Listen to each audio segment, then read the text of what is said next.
Hello everyone and welcome back to the Horror Hut.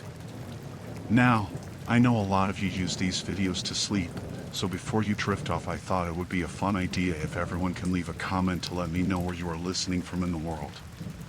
Also like and subscribe if you are enjoying the episodes. Right, let's get comfy and relax and let's begin. I had gone to the mall that day to pick up a few things, nothing out of the ordinary. I wasn't in a rush, just taking my time, browsing a bit. It was a weekday, so the mall wasn't too crowded. After about an hour, I started feeling the urge to use the restroom, so I headed to the nearest one. The restroom was quiet, which wasn't surprising since the mall itself wasn't busy.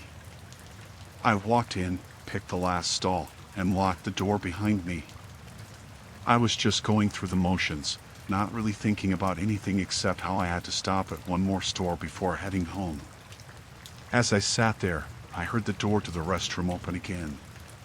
Two men walked in, which was strange, but I figured maybe they'd wandered in by mistake or were mall staff. I stayed quiet, hoping they'd leave quickly, but they didn't. One of them said something in a low voice, and I couldn't make out the words at first. But then the other one responded, and his voice was clearer. They were talking about a car, mentioning a silver sedan parked on the lower level near the back entrance. My heart skipped a beat because that was where I'd parked my car, a silver sedan in that exact spot. I leaned forward slightly, trying to hear better, hoping I was wrong, that it was just a coincidence.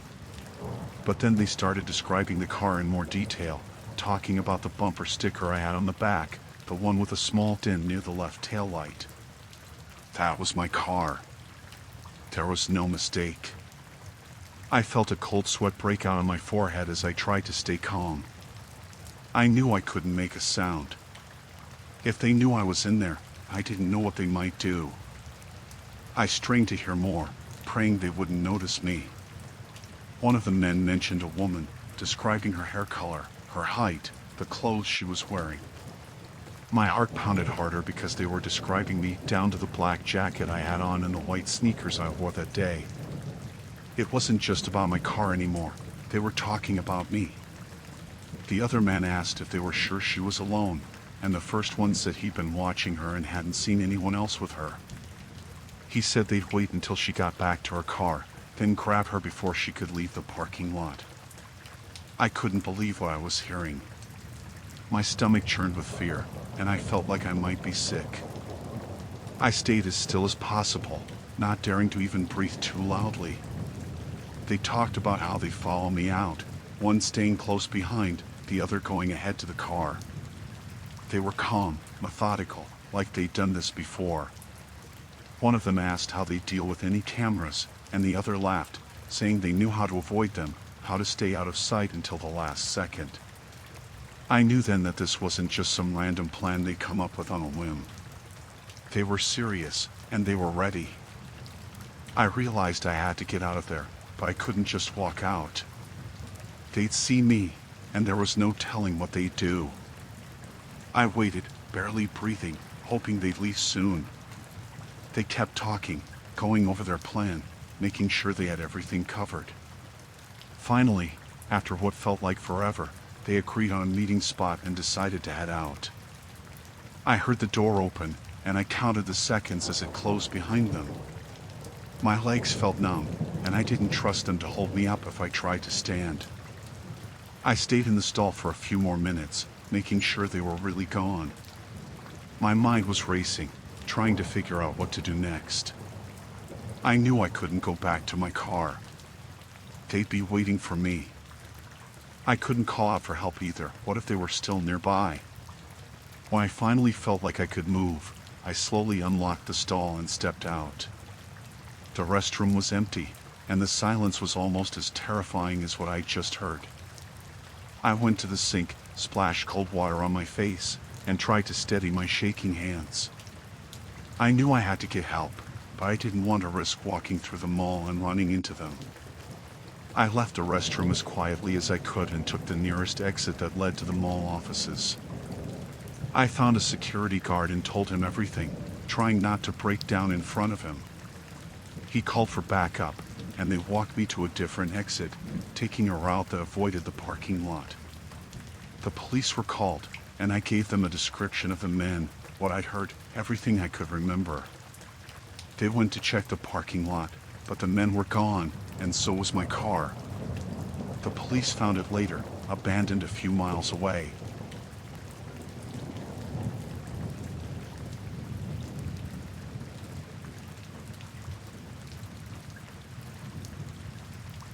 I was driving back from a late night out with a few friends, and I wasn't paying too much attention to where I was going.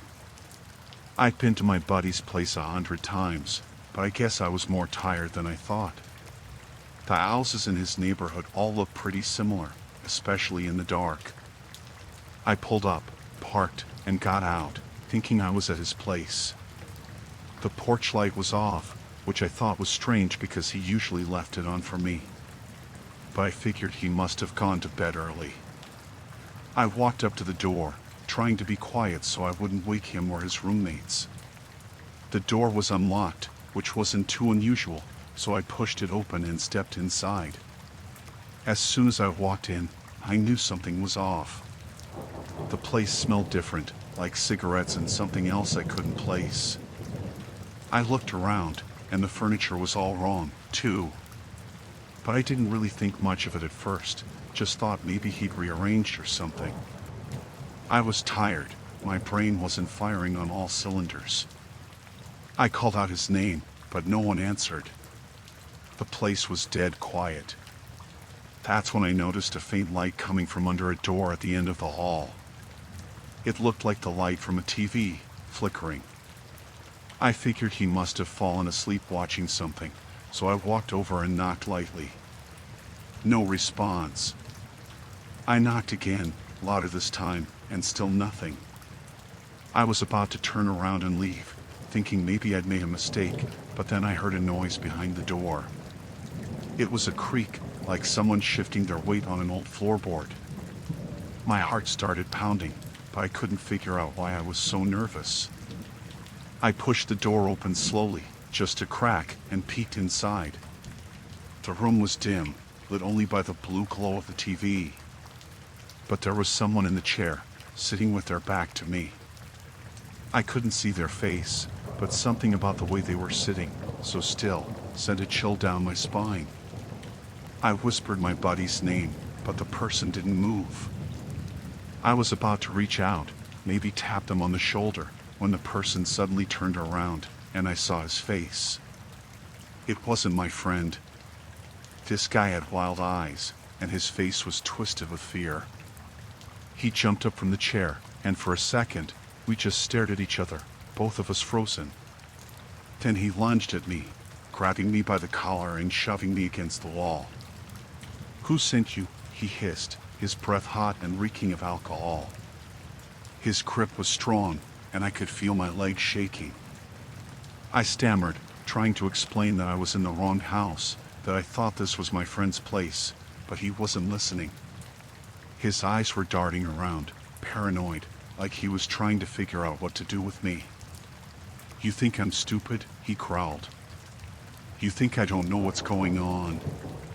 You're here to finish me off, aren't you?" My mind was racing, and I was trying to find a way out of this, trying to make him understand that this was all a huge mistake.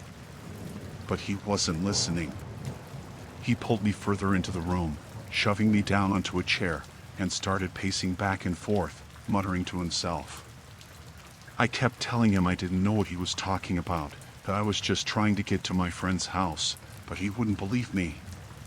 He kept saying things like, "They're always watching, and I knew they'd come for me." There was a gun on the table, and I couldn't take my eyes off it. It was just sitting there, within reach, but I didn't dare make a move for it. I didn't know what this guy was capable of, but I could tell he was unhinged. He suddenly stopped pacing and turned to face me, his eyes narrowing. "You're lying," he said, his voice low and dangerous. "But it doesn't matter. I'm not going down without a fight." He reached for the gun, and my heart nearly stopped. I thought that was it, that he was going to shoot me right there.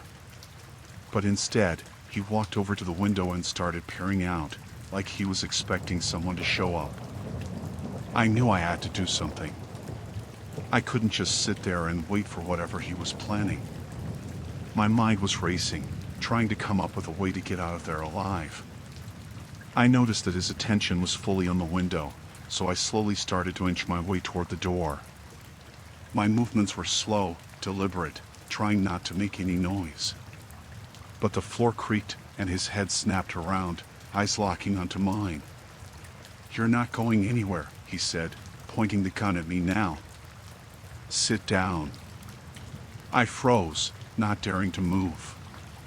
But just as I was about to sit back down, we both heard a car pulling up outside. His eyes widened, and he turned back to the window, gun still in hand. I took the chance. I bolted for the door, my heart hammering in my chest. I heard him shout, and a shot rang out, the sound deafening in the small house. I didn't stop. I just kept running, out the front door, down the steps, and into the street. I didn't look back. I didn't even think about my car, just kept running until I was far enough away that I felt like I could breathe again. I finally stopped, leaning against a tree, my whole body shaking. I pulled out my phone and called the police, barely able to get the words out. They found the house, and the guy, but by then he was gone. They said it looked like he'd packed up in a hurry and left.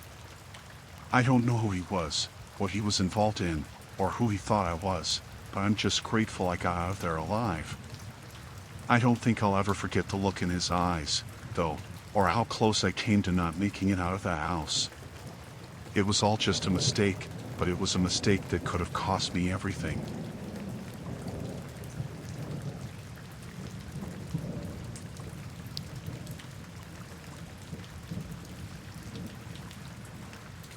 I had just come home from work, exhausted as usual. It was late, and the city outside my apartment was buzzing with its usual noise. I kicked off my shoes and threw my bag on the couch, ready to unwind. My apartment wasn't much, small, cramped even, but it was mine. I felt safe there, or at least I used to. I was in the kitchen, rummaging through the fridge for something to eat when I heard a knock at the door. It was strange because I wasn't expecting anyone, and it was too late for deliveries. I hesitated for a moment, then went to the door.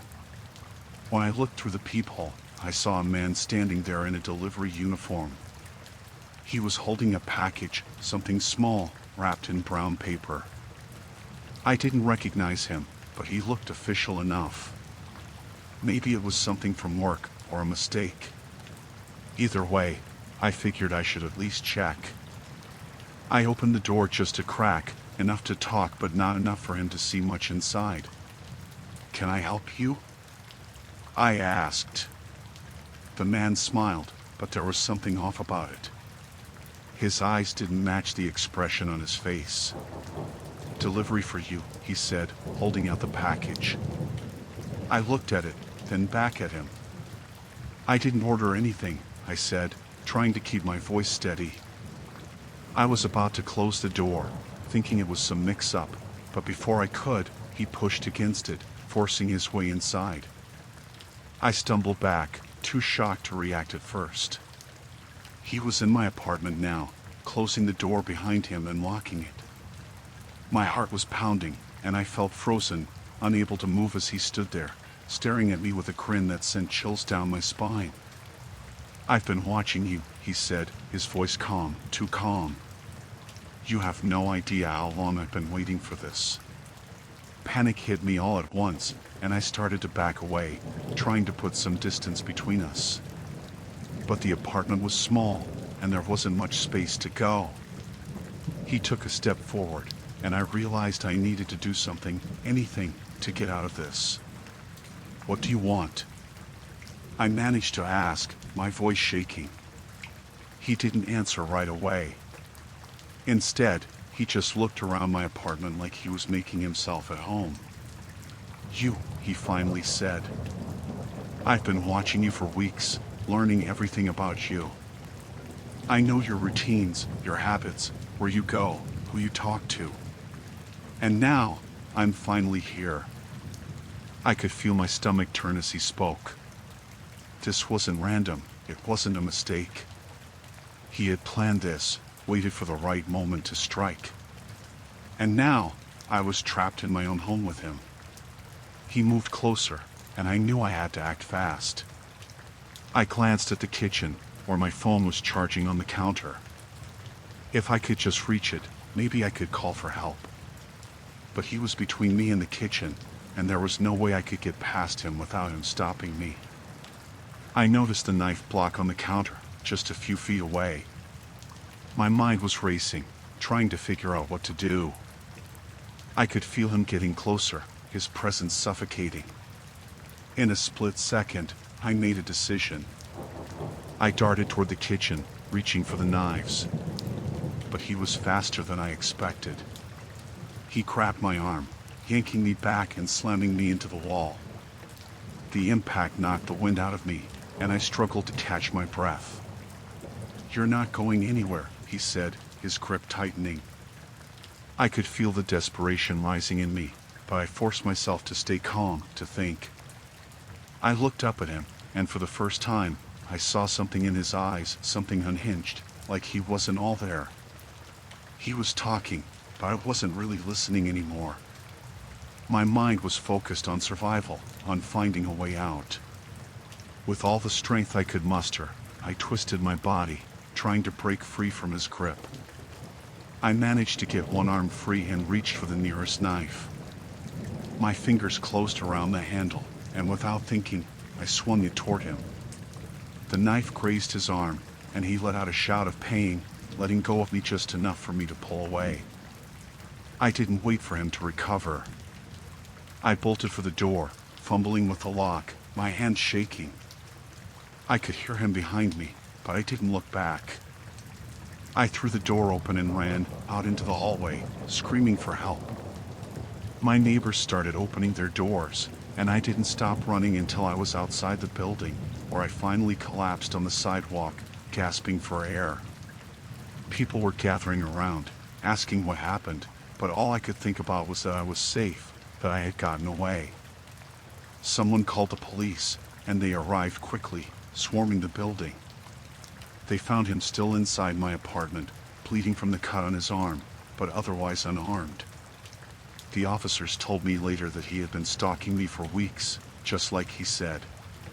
They found pictures of me, notes about my schedule, even some of my things that had gone missing over the past few days. He had been planning this, waiting for the right moment. I moved out of that apartment the next day, left the city altogether. I couldn't stay there, not after what happened. I'm still trying to process it all, to understand how someone could do something like that.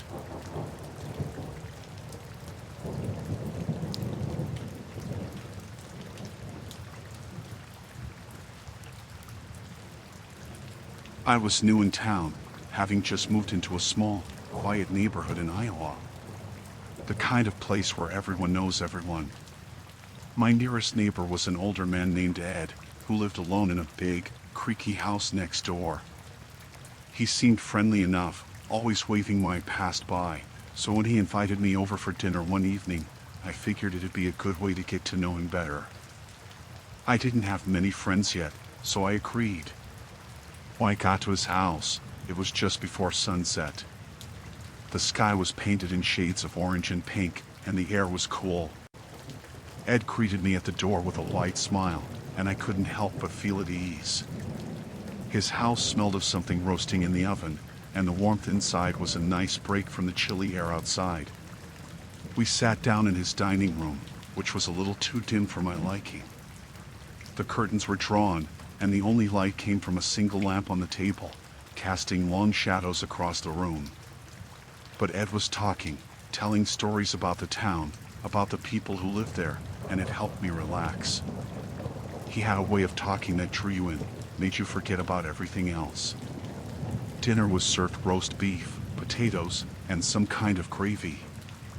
It looked good, smelled even better. As I ate, Ed kept pouring wine into my glass, insisting I drink up, enjoy myself. I noticed he wasn't drinking much himself, but I didn't think much of it. Maybe he just wasn't a heavy drinker. After a while, though, I started to feel strange. My head was buzzing, and my limbs felt heavy, like they were made of lead. I thought maybe I'd had too much to drink, but when I looked at my glass, it wasn't even empty. That's when I realized something wasn't right. Ed was still talking, but his voice sounded distant, muffled, like he was speaking through a thick wall. I tried to focus, to clear my head, but it only got worse. My vision started to blur, and I felt like I was sinking into the chair, unable to move. I glanced over at Ed, and that's when I noticed he was watching me closely, his smile fading into something else, something colder. His eyes were locked on me, unblinking, like he was waiting for something. I tried to stand up, but my legs wouldn't cooperate. It was like they'd forgotten how to move. I opened my mouth to say something, to ask for help, but the words wouldn't come out. My tongue felt thick, my throat dry. Ed leaned in closer, and I could feel his breath on my face. "You're not looking so good," he said, his voice calm, almost soothing. "Maybe you should lie down for a bit. I've got a room upstairs where you can rest." That's when it hit me. He had done something to me, drugged me, or maybe it was the wine. I wasn't sure, but I knew I needed to get out of there, and fast. But I couldn't move, couldn't even think straight. Panic started to set in, but it was like my mind was trapped in slow motion, unable to react. Ed stood up, and I could see him moving around the room, though everything was spinning now. He disappeared for a moment, then came back with something in his hand. I couldn't tell what it was, but the look on his face told me everything I needed to know. I was in serious trouble. I forced myself to concentrate, to push through the fog in my mind. With every ounce of strength I had left, I managed to slide my hand under the table, gripping the edge as I tried to pull myself up. My vision was fading, darkening around the edges, but I couldn't let myself black out. Not here, not with him. Ed must have seen me struggling because he hurried over, grabbing my arm. His grip was strong, too strong for someone his age. He tried to pull me up, but I twisted, using what little strength I had to push him away. He stumbled back, surprised, and for a moment, I thought I had a chance. I forced myself to stand, but my legs were shaky, barely holding me up. I took a step, then another, moving toward the door. Ed was behind me, and I could hear him cursing under his breath, his footsteps quickening as he came after me. I reached the door, fumbling with the handle, my fingers numb and clumsy. I managed to get it open just as Ed grabbed my shoulder, pulling me back. I swung around, trying to shake him off, and my vision blurred again, making everything spin. But somehow, I broke free, stumbling out into the hallway. I could hear Ed yelling something, but I didn't stop. I couldn't. I ran, or at least I tried to, my feet dragging on the floor like they were made of stone. I made it to the front door, threw it open, and nearly fell down the steps. The cold night air hit me like a slap, waking me up just enough to keep going. I heard Ed behind me, his footsteps on the wooden porch, but I didn't look back. I don't know how I made it to the street, but somehow, I did. The houses around me were dark, quiet, and I could barely see straight. But I kept moving, one foot in front of the other, until I was far enough away from Ed's house that I couldn't hear him anymore. Eventually, I collapsed on the sidewalk, my body giving out.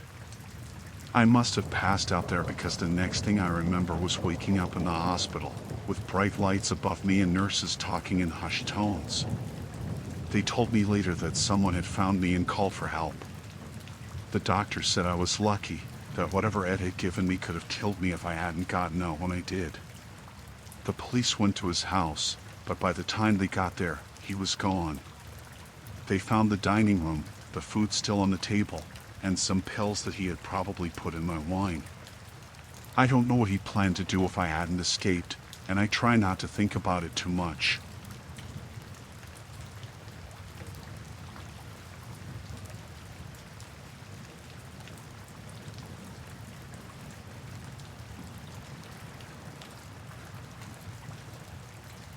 I was on a long drive through Florida, heading down to visit family. It was late, and I was exhausted, so I decided to stop at a roadside motel. It looked run down but decent enough for a few hours of sleep. The neon sign flickered, and the parking lot was mostly empty, just a few cars scattered around. I parked near the entrance and went inside. The lobby was small and dimly lit. There was a man behind the counter, probably in his late 50s, with a thin frame and greasy hair slicked back. He looked up when I walked in, smiling too widely, like he was forcing it. Something about the way his eyes followed me made me uncomfortable, but I brushed it off as him just being overly friendly. He asked for my ID and credit card, and I handed them over. While he was processing my payment, I noticed he kept glancing at me, not in a polite way, but like he was studying me. His hands were trembling slightly as he handed back my card, and I caught a glimpse of sweat on his forehead, despite the air conditioning. He gave me a room key and told me it was at the end of the hall, last room on the left. I thanked him and headed down the corridor. The hallway was narrow and smelled musty, like old carpet and stale air. The lights flickered a bit, adding to the uneasy feeling growing in my gut. I found the room and unlocked the door. It was small, with a single bed, a nightstand, and a TV mounted on the wall. The decor was outdated, the wallpaper peeling at the edges, but it was clean enough. I threw my bag on the bed and locked the door behind me. I took a quick shower to wash off the road grime and changed into some comfortable clothes. As I was drying my hair, I noticed something odd, a small red light blinking near the TV. I walked over to it and saw that it was coming from a tiny hole in the wall, just above the TV. My heart skipped a beat as I leaned in closer. There was a camera, barely visible, but definitely there. Panic washed over me, and I quickly scanned the room. I found another one hidden in the smoke detector above the bed, and one more behind a vent cover in the bathroom. My mind raced, trying to figure out what to do.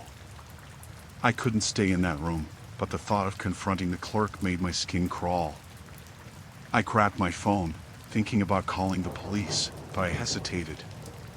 I didn't know what this guy was capable of, and if he found out I discovered the cameras, who knows what he might do. I decided to leave quietly, acting as if nothing was wrong. I packed up my things quickly but tried not to look rushed. My hands were shaking as I shoved my clothes back into my bag. Every little noise seemed amplified, the sound of my zipper, the creak of the floorboards, even my own breathing. I opened the door and peeked down the hallway.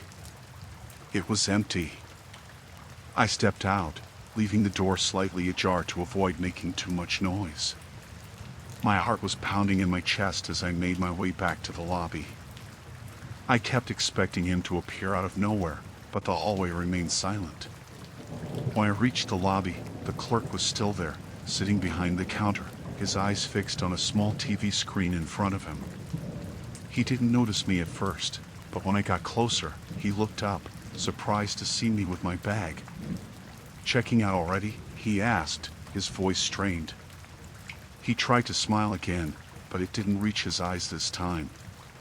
"Yeah," I lied, "something came up. I have to go." He stared at me for a moment, like he was trying to read my mind, then slowly nodded. "I'll just need to process your checkout," he said, turning back to his computer. I stood there, every muscle in my body tense, waiting for him to finish. As he typed, I noticed the small TV on the counter. My stomach turned as I realized it was displaying a live feed from the cameras in the rooms.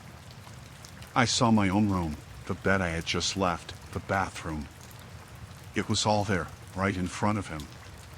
He handed me a receipt, and I forced a smile as I took it. "Thanks," I muttered, turning quickly to leave. "Drive safe," He called after me, but there was something off in his tone, like a warning.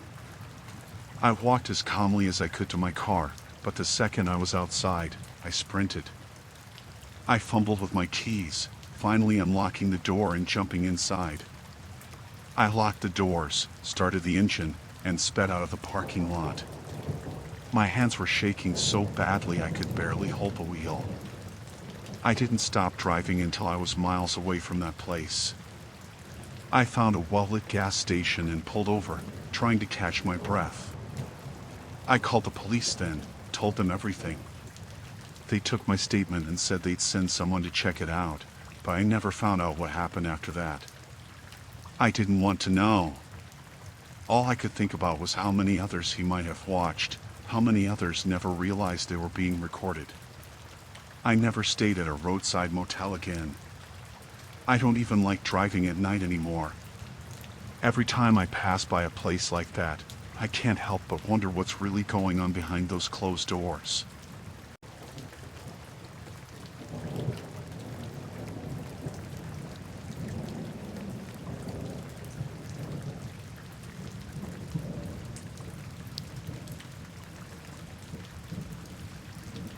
I drive for a rideshare company in Chicago, mostly late nights. It's a way to make some extra money, and I've always felt pretty safe. That night, though, changed everything. I got the ping around 11:30 p.m. It was in a quieter part of town, but nothing unusual. I pulled up to the pickup spot, and a man was waiting on the corner. He was average looking, mid-30s maybe, wearing a dark hoodie and jeans. He got in the back, and I greeted him like I always do. He nodded but didn't say much, just gave me a quick hi and stared out the window. His destination was across town, so I settled in for a decent fare. The first few minutes were quiet. He didn't seem chatty, and I didn't push it. But then he started talking, and I wish he hadn't. At first, it was small talk, how long I've been driving, if I liked the job, stuff like that. I answered politely, keeping my eyes on the road. Then he asked if I ever had strange passengers. I laughed it off and told him I'd seen a few weird things, but nothing too bad. He just smiled, like he knew something I didn't. Ever wonder who gets in your car? He asked after a pause. I didn't know what to say, so I just shrugged. You never really know who they are, what they've done. I could feel him staring at the back of my head. It made my skin crawl, but I kept driving, hoping he'd drop it. He didn't. He started telling me about things he'd done. At first, it sounded like he was just messing around, talking about breaking into houses when he was younger, stealing cars, stuff like that. But the way he spoke, calm, like he was talking about the weather, put me on edge. He wasn't bragging, just stating facts, and that made it worse. Then he said something that made my blood run cold. You know, I've never been caught. Not once. People think they're safe, but they have no idea. I glanced at him in the rearview mirror. He was smiling, but it wasn't friendly. It was the kind of smile you see in movies, the one the killer gives right before something terrible happens. My hands tightened on the wheel, and I forced myself to stay calm. Guess you've been lucky, I said, trying to keep my voice steady. He just chuckled, and I swear I could feel the temperature drop in the car. He started describing how easy it was to take someone's life. How most people don't fight back, how they just accept it. He talked about the thrill of it, how it made him feel alive. I didn't want to believe him, but the way he spoke, so detailed, so sure of himself, it was like he'd done it 100 times before. I tried to think of a way out, but we were on a long stretch of road with no traffic, no lights, nothing. Just me and him, and the darkness pressing in from all sides. I kept driving, hoping I could get to a busy street or somewhere with people, but it felt like the city was miles away. He leaned forward then, closer to my seat, and I felt his breath on the back of my neck. You ever wonder what it's like to kill someone? he whispered, like it was a secret between us. My heart was pounding so hard I thought he could hear it. I shook my head, trying to act normal, but inside I was screaming. "No, I've never thought about it," I said, my voice shaky. He leaned back, still smiling, and stared out the window again. "That's too bad. You might have to someday." I didn't know what he meant by that, and I didn't want to find out. I spotted a gas station up ahead, lit up like a beacon in the darkness. I told him I needed to stop for gas, even though I had more than enough to get to his destination. He didn't object, just nodded and kept staring out the window. I pulled into the station, my mind racing. I was terrified, but I couldn't let him see that. I told him I'd be right back, and he just waved me off, like he didn't care. I got out of the car, walked around to the front, and pretended to start pumping gas. My hands were shaking so bad I almost dropped the nozzle. I knew I couldn't go back into that car, not with him in it. I glanced at the station's convenience store, thinking about running inside, but I didn't want to leave him alone in my car. What if he followed me, or worse, decided to wait for the next driver? I took a deep breath and walked inside the store, my mind spinning. The clerk looked up when I entered, and I tried to act normal, but I knew I looked terrified. I asked for the bathroom key, and he handed it to me without a word. Once inside the bathroom, I locked the door and pulled out my phone. I dialed 911, whispering to the operator that I needed help. I gave them the location, told them about the man in my car, and begged them to hurry. The few minutes I spent in that bathroom felt like hours. I kept picturing him getting out of the car, coming inside, finding me. I couldn't stop shaking, my mind running through every possible scenario, none of them good. Finally, I heard sirens. I peeked out the bathroom window and saw a police car pulling into the station. Relief washed over me, but I didn't leave the bathroom until I was sure the cops had the guy. They pulled him out of my car, cuffed him, and put him in the back of their cruiser. He didn't resist, didn't even say anything, just stared at me through the window with that same chilling smile. The police questioned me, asked what he'd said, and I told them everything. They wouldn't tell me much, just that they'd been looking for him for a while. Apparently, I'd picked up a wanted man, someone who'd been linked to multiple disappearances, but they'd never had enough evidence to arrest him. Until now. They let me go after a while, told me I was lucky to be alive. I drove home in a daze, barely able to focus on the road.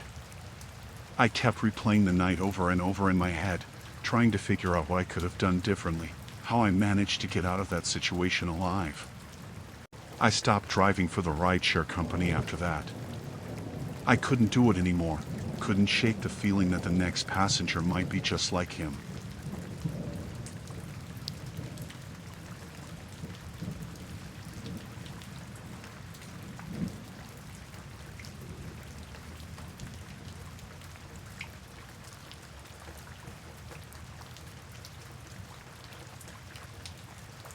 It started with a friend request from someone named Sarah Adams.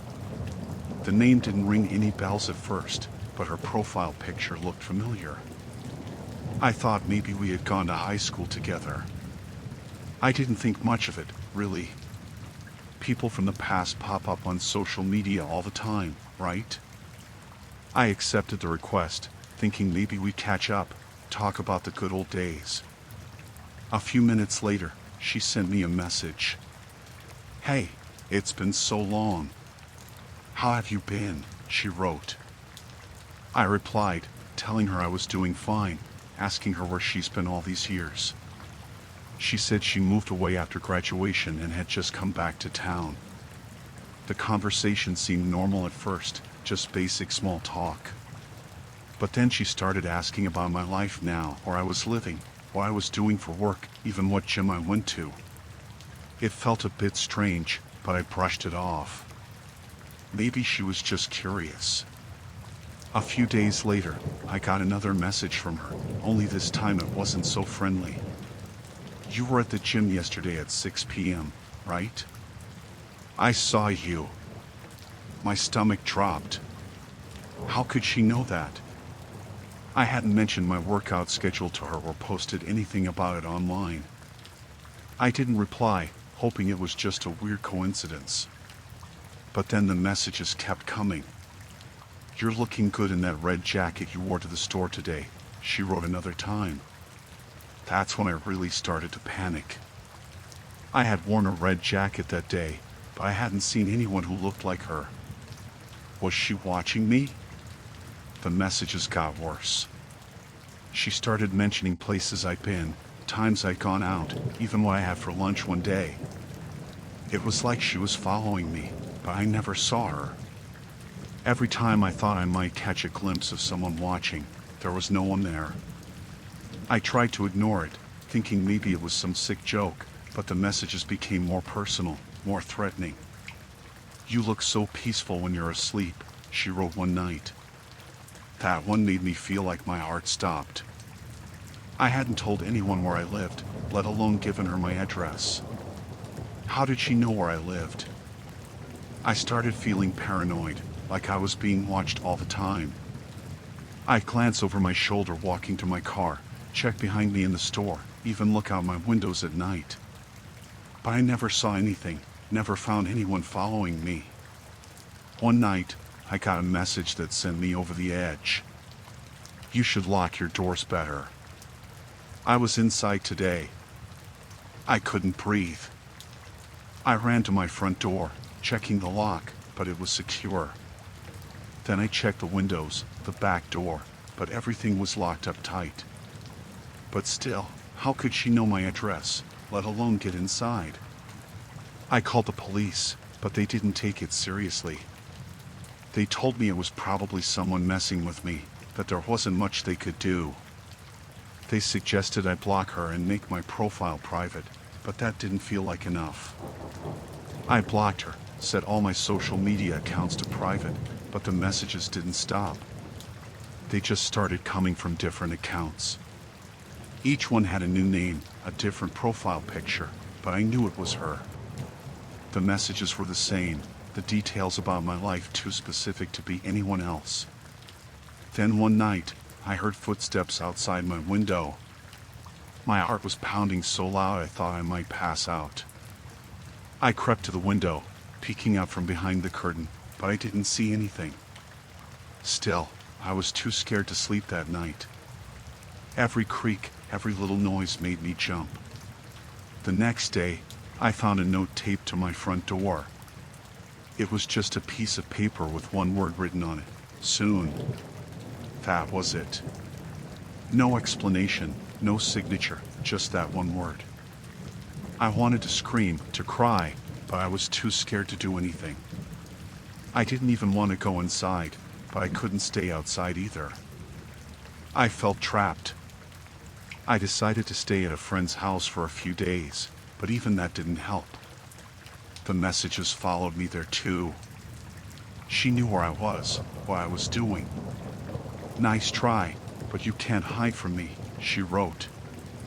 My friend tried to comfort me, told me it was just someone trying to scare me, but I could tell she was scared too.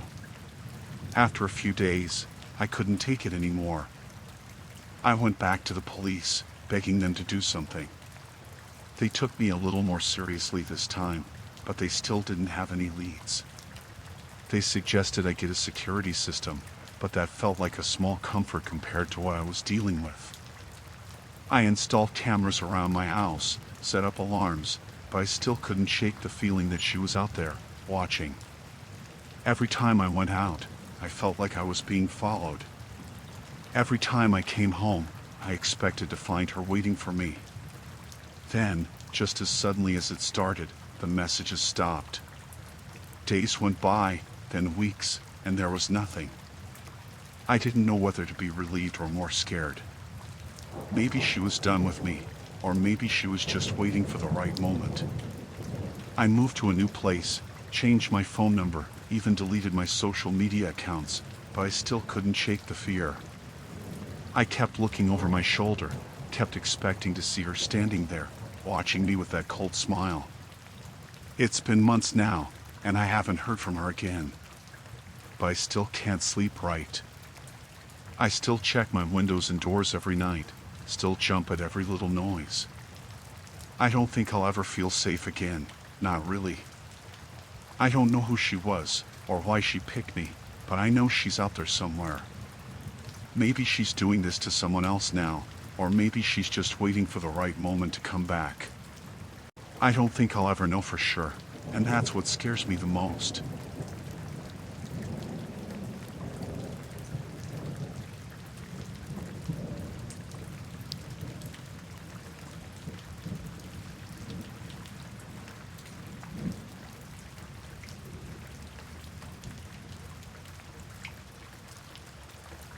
I rented a small beach house on the Oregon coast, looking forward to a quiet getaway.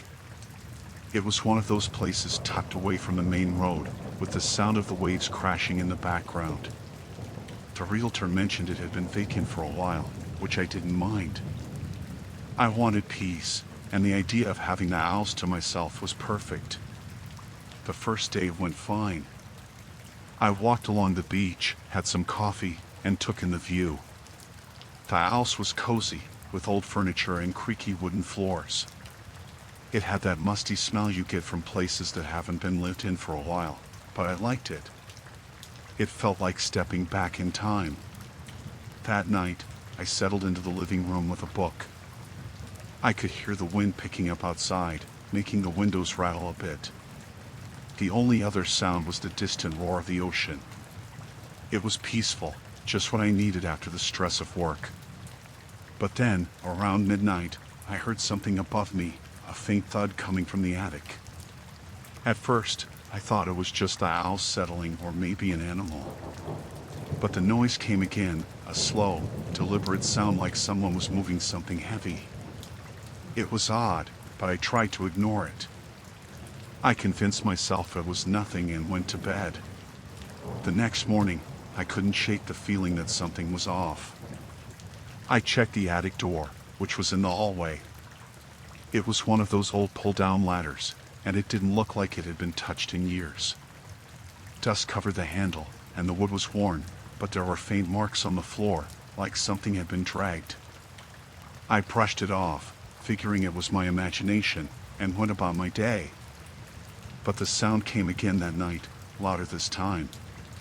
It was like someone was pacing back and forth right above me. I sat there, staring up at the ceiling, listening. It wasn't just the owls settling. There was a rhythm to it, like footsteps.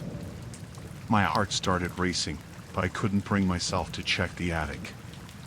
I told myself I was being paranoid and tried to sleep, but I kept waking up, listening. By the third night, the noises had gotten worse. It wasn't just footsteps anymore. I heard what sounded like whispering, faint but unmistakable. The pacing had become more frantic, like whoever or whatever was up there was getting impatient. My mind raced with possibilities, none of them good. Was it a squatter? A drifter who found the house empty and decided to stay? The thought of someone living above me without my knowing was terrifying. I finally decided to confront it. I couldn't live in fear, not knowing what was above me. So, I grabbed a flashlight and went to the attic door. My hand shook as I pulled down the ladder, the creaking echoing through the empty house. The air was thick with dust, and the smell was stronger, like something rotten had been left there for too long. I climbed the ladder slowly, my heart pounding in my chest. The attic was pitch black, the kind of darkness that eats up the beam of a flashlight. I could barely see anything, just the outline of old boxes and furniture covered in sheets. But then, in the far corner, I saw something that made my blood run cold. There was a mattress, dirty and stained, pushed up against the wall. Next to it, there were cans of food, half-eaten, and a stack of clothes that weren't mine. Someone had been living up here, watching me, waiting for God knows what. The worst part was the notebook I found next to the mattress, filled with pages of notes. My name was written over and over, along with details about my day, what I ate, when I left the house, even what I was wearing. It was like reading the mind of a predator, someone who had been studying me, learning my habits. I was frozen with fear, trying to process what I was seeing. Then I heard it, the sound of the ladder creaking. I wasn't alone. Whoever had been staying here was coming back, and I was trapped. I turned off the flashlight and crouched behind some boxes, my breath shallow, trying to stay quiet. The footsteps were slow, deliberate, like they knew I was there. I could hear the person moving through the attic, getting closer. My heart was pounding so loud I thought it would give me away. Then the footsteps stopped, right next to where I was hiding. I could feel the presence, the weight of their gaze, even though I couldn't see them. I didn't move. I barely breathed, praying they wouldn't find me. After what felt like hours, the footsteps started again, moving away. I waited until I was sure they were gone, then slowly crawled back to the ladder. I climbed down as quietly as I could, my whole body shaking. I didn't sleep that night. I sat in the living room, clutching a kitchen knife, waiting for morning. As soon as the sun came up, I grabbed my things and left. I didn't bother telling the realtor what had happened. I just wanted to get out of there, as far away as possible. To this day, I don't know who was up there or what they wanted. I don't want to know. All I know is that someone was watching me, planning something, and I was lucky to get out when I did.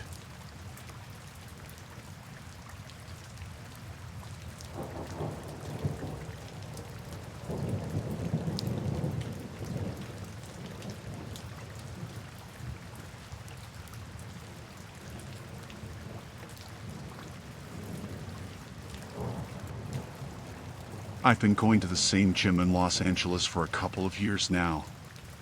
It's nothing fancy, just a place close to work where I can clear my head after a long day. I usually go in the evenings, when it's not too crowded. I recognize most of the regulars by now, even if I don't know their names. You get used to seeing the same faces around. About a month ago, I started noticing a guy who seemed to be there almost every time I was. At first, I didn't think much of it. Lots of people go to the gym around the same time every day.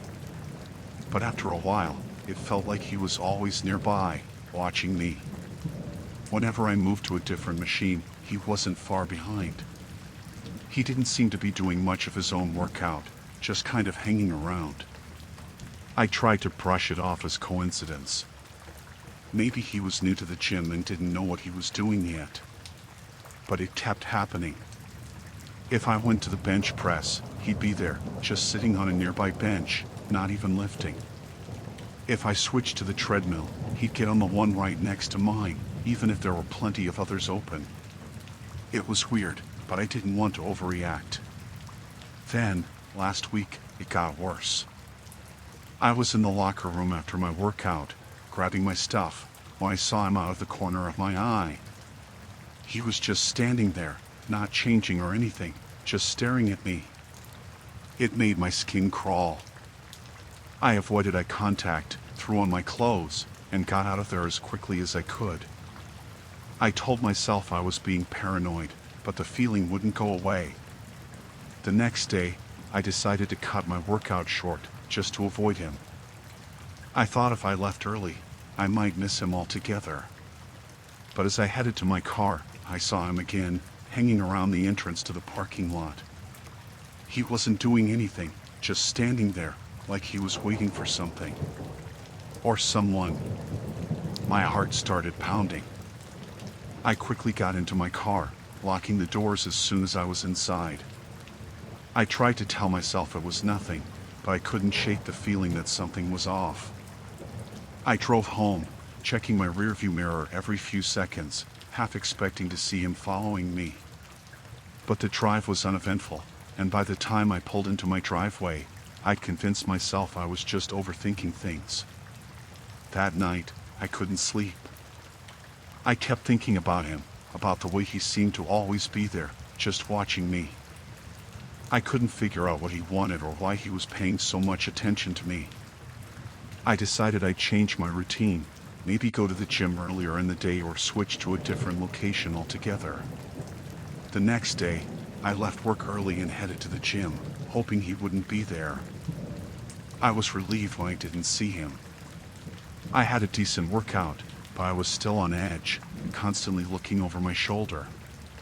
When I left, I made sure to walk quickly to my car, my keys already in hand. I scanned the parking lot, but there was no sign of him.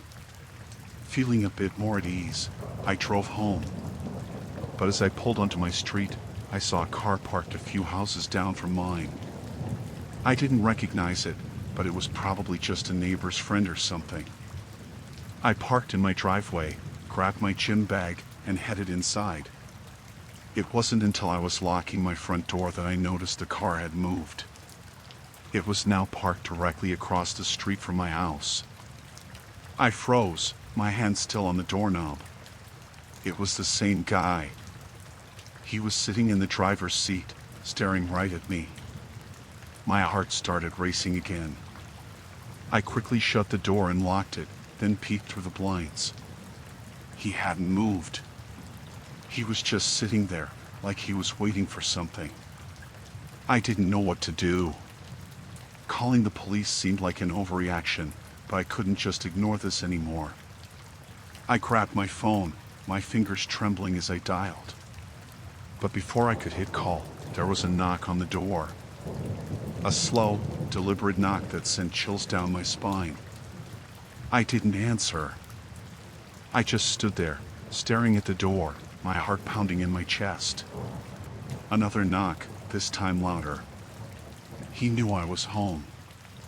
I could hear him breathing on the other side of the door, could feel the tension building in the air. Finally, I found my voice. "What do you want?" I called out, trying to keep my voice steady. There was a pause, then his voice came through, low and unsettling. "I just want to talk," he said. I didn't respond. I backed away from the door, my mind racing. There was no way I was letting him in.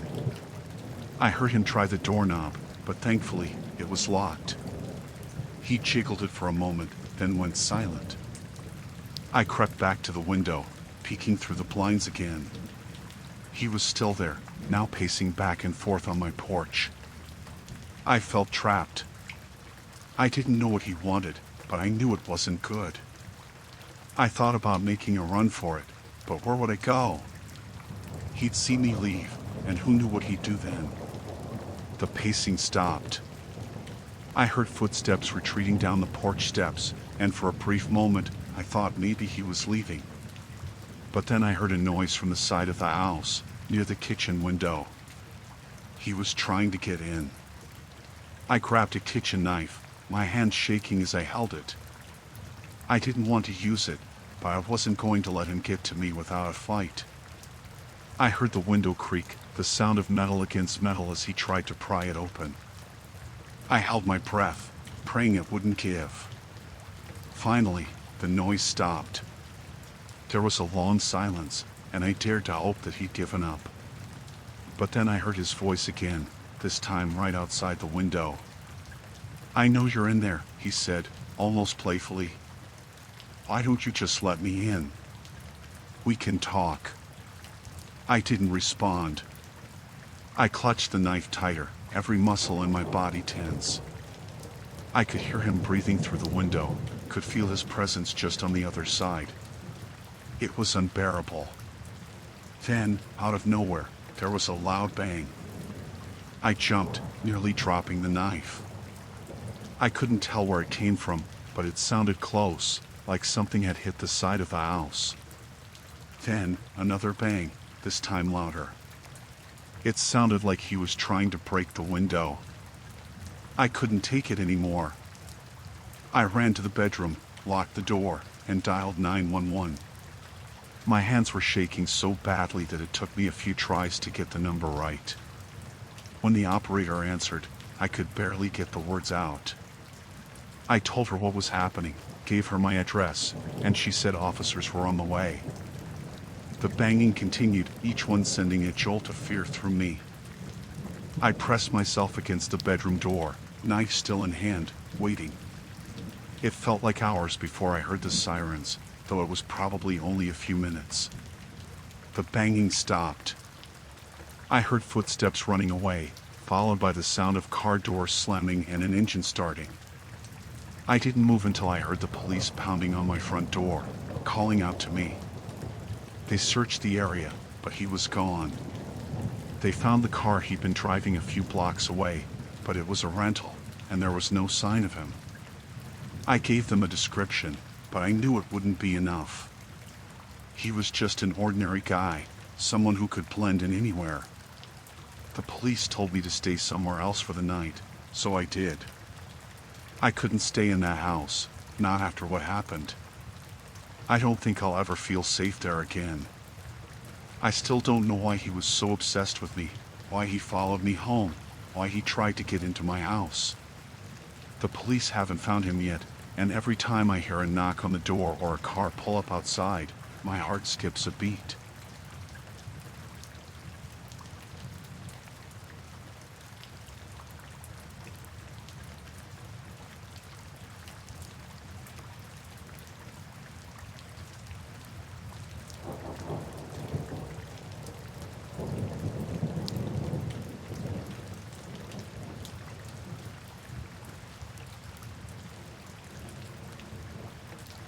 I was driving home late one night on a back road in Kentucky.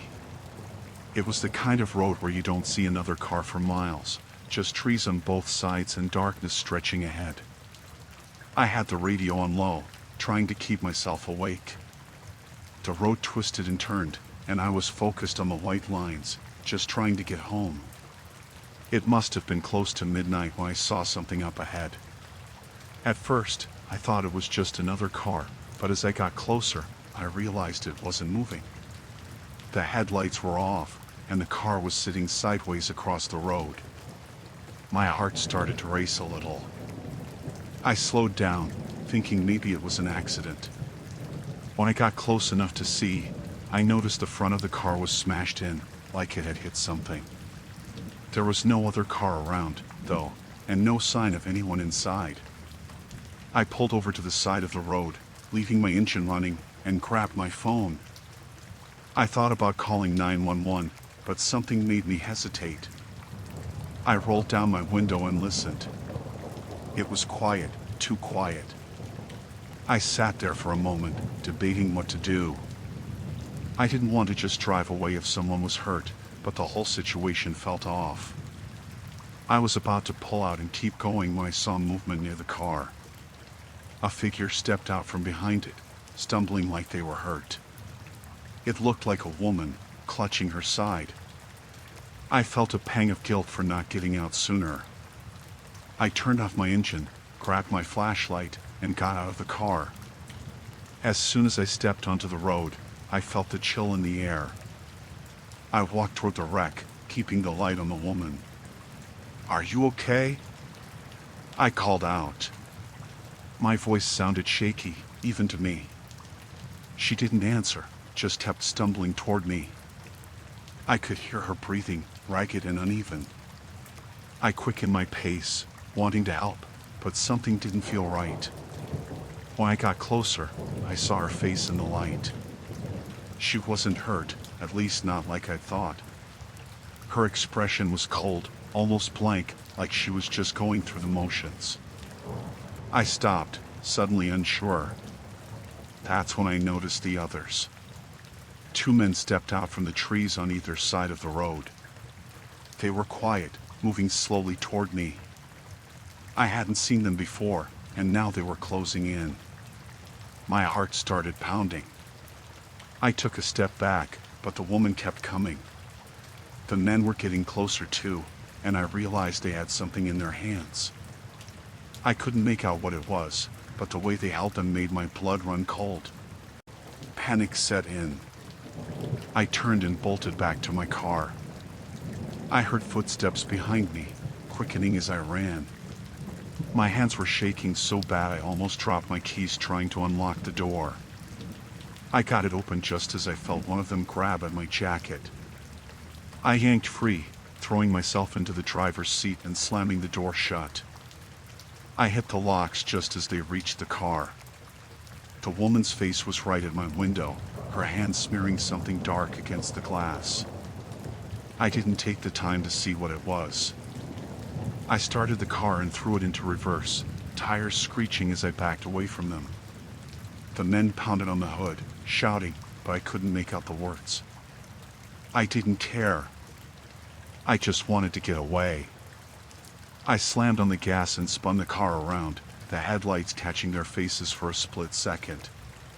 The woman wasn't stumbling anymore.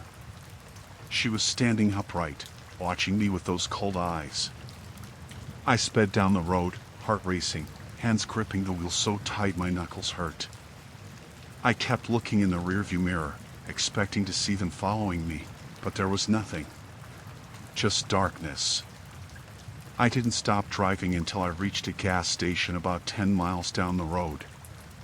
I pulled in, parked under the bright lights, and just sat there, trying to catch my breath. My hands were still shaking, and I could feel my heart pounding in my chest. After a while, I finally called 911. I told them about the accident, about the people who tried to grab me. The dispatcher sounded calm, said they'd send someone to check it out. But I could tell she didn't understand, didn't get how close I'd come to something terrible. I waited at that gas station until I saw the blue lights of a police car. The officer took my statement, asked a lot of questions, but I could tell he didn't believe me either. He kept asking if I was sure about what I saw, if maybe I was just tired or mistaken. But I knew what happened. I knew those people were out there, waiting for someone to fall into their trap. I never heard back from the police about it. I don't know if they found the car or those people. I don't think I want to know. I took a different route home that night, and I haven't driven down that road since.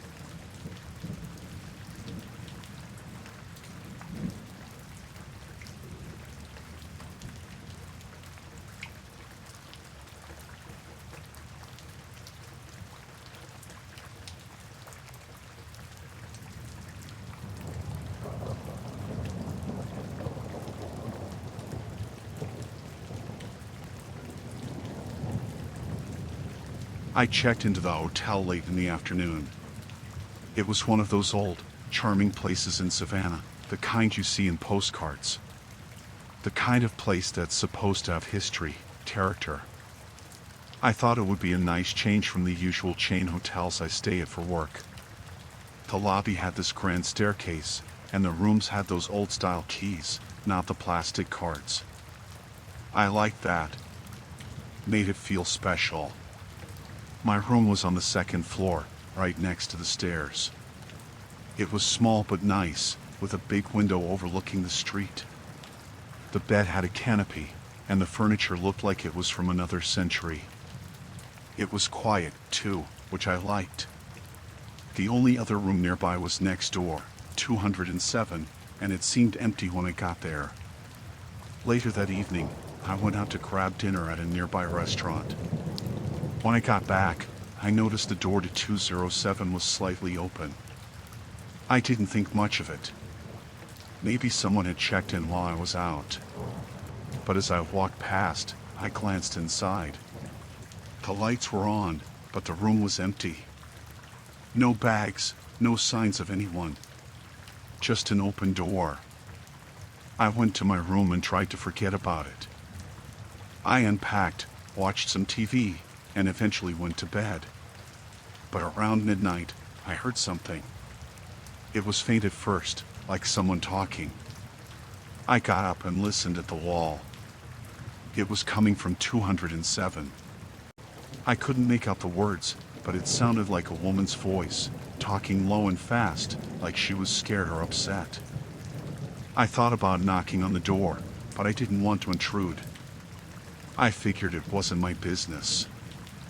I tried to go back to sleep, but I kept hearing that voice. After a while, I couldn't take it anymore. I got up, grabbed my key, and stepped into the hallway.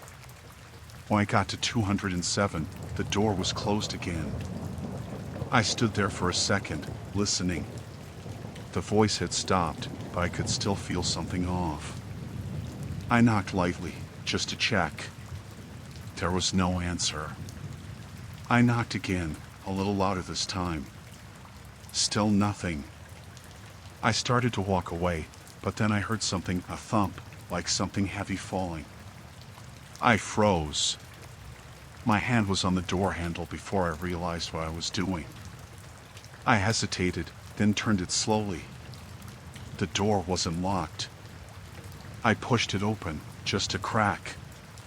The room was dark now, the lights off. I could barely see anything, just the outline of the furniture. I stepped inside, my heart pounding. I called out, softly, "Hello?" No response. I took another step, then stopped. Something didn't feel right. The air was thick, heavy, like there was someone else in the room. I could hear my own breathing, loud and ragged. I reached for the light switch on the wall, but before I could flip it, I heard footsteps behind me. I spun around, expecting to see someone, but there was no one there. Just the open door and the dark hallway beyond. My mind was racing. I was sure I had heard someone. I wasn't imagining it. I backed out of the room, my hand shaking as I closed the door behind me. I hurried back to my room, locked the door, and sat on the bed, trying to calm down. I couldn't shake the feeling that something was wrong. I considered calling the front desk, but what would I say? I heard a noise. The door was open. It all sounded so stupid in my head. I eventually fell asleep, but it wasn't restful. I kept waking up, convinced I was hearing things. In the morning, I went downstairs for breakfast. The lobby was quiet, just a few other guests milling around. I noticed a woman at the front desk, a new one. She didn't smile when I passed by, just watched me with a blank expression. I didn't see the woman from 207 at breakfast. I hadn't really seen her at all, come to think of it. I asked the front desk if they knew who was staying in that room, but the woman just stared at me, like she didn't understand the question. She finally said, "No one is staying there." I blinked, confused. I explained that I had heard someone in the room last night, that the door had been open. But she just shook her head. "You must be mistaken, sir. That room has been vacant for weeks." I didn't know what to say.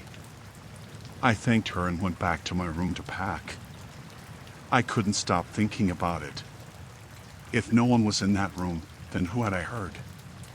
Who was talking, and why was the door open? I decided to do something stupid. I went back upstairs and knocked on the door of 207. Just once, to see if anyone answered. To my surprise, the door opened, just a crack, like it had been waiting for me. I pushed it open, and the room was exactly as it had been last night, dark, empty, cold. But something was different this time. There was a smell, faint but unmistakable, like bleach and something metallic. I stepped inside, my stomach turning. The bed was made, the furniture was in place, but there was something on the floor near the window, a dark stain, barely visible in the dim light. I knelt down, my heart racing, and touched it. It was sticky, fresh. Blood. I stood up quickly, my head spinning. I had to get out of there. As I turned to leave, I noticed something else. The closet door was ajar, and there was a bag inside, partly hidden by the hanging clothes. I pulled it out and unzipped it. Inside were clothes, a wallet, and a phone. All women's things. My mind was racing. I had to go to the police, tell them what I had found. But as I grabbed the bag, I heard footsteps in the hallway. Heavy, deliberate. They stopped right outside the door. I held my breath, my hand still clutching the bag. The doorknob turned slowly, and the door creaked open. Standing in the doorway was the woman from the front desk. She was holding something in her hand, a tea, and her expression was cold, calculated. Behind her, I saw two men in hotel uniforms, their faces blank, like they were waiting for something. Before I could react, the woman stepped inside, the men following close behind. They didn't say anything, just stared at me with those empty eyes. I backed up until I hit the wall, my heart pounding in my chest. I was trapped. The woman took a step closer, her voice low and steady. "You shouldn't have come back here," she said. I could see the men closing in from both sides, their eyes locked on me, like they were sizing me up. I had one chance, and I took it. I threw the bag at the woman and bolted for the door. I shoved past the men, knocking one of them off balance, and sprinted down the hallway. I didn't look back. I didn't stop running until I was outside, the sunlight blinding me as I burst out of the front doors. I jumped in my car, started it up, and sped away, my heart racing. I didn't stop until I was miles away, my hands shaking so bad I could barely hold the wheel. I pulled over on the side of the road and just sat there, trying to catch my breath. I never went back to that hotel. I never reported what I saw.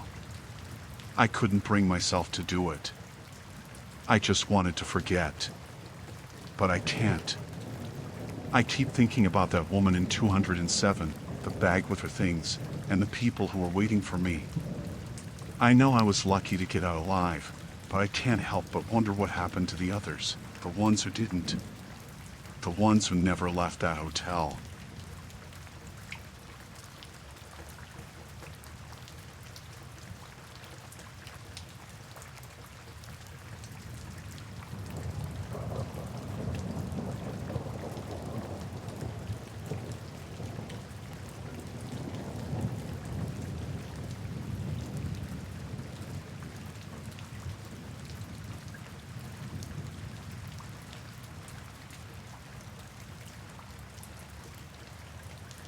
I booked the Airbnb because it looked cozy, and the price was decent.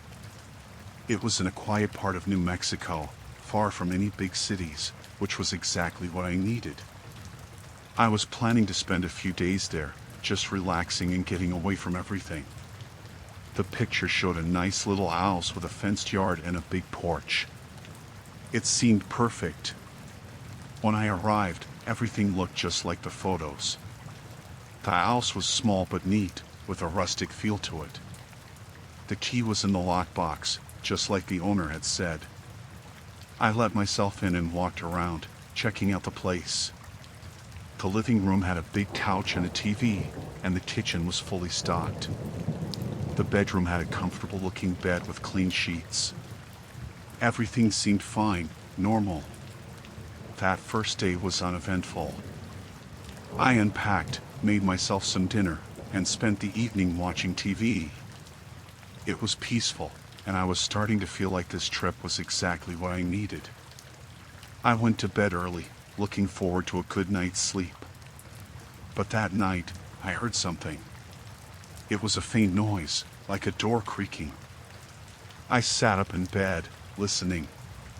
It was quiet again, so I figured it was just the house settling. Old houses make noises, right? I tried to ignore it and go back to sleep, but I couldn't shake the feeling that something was off.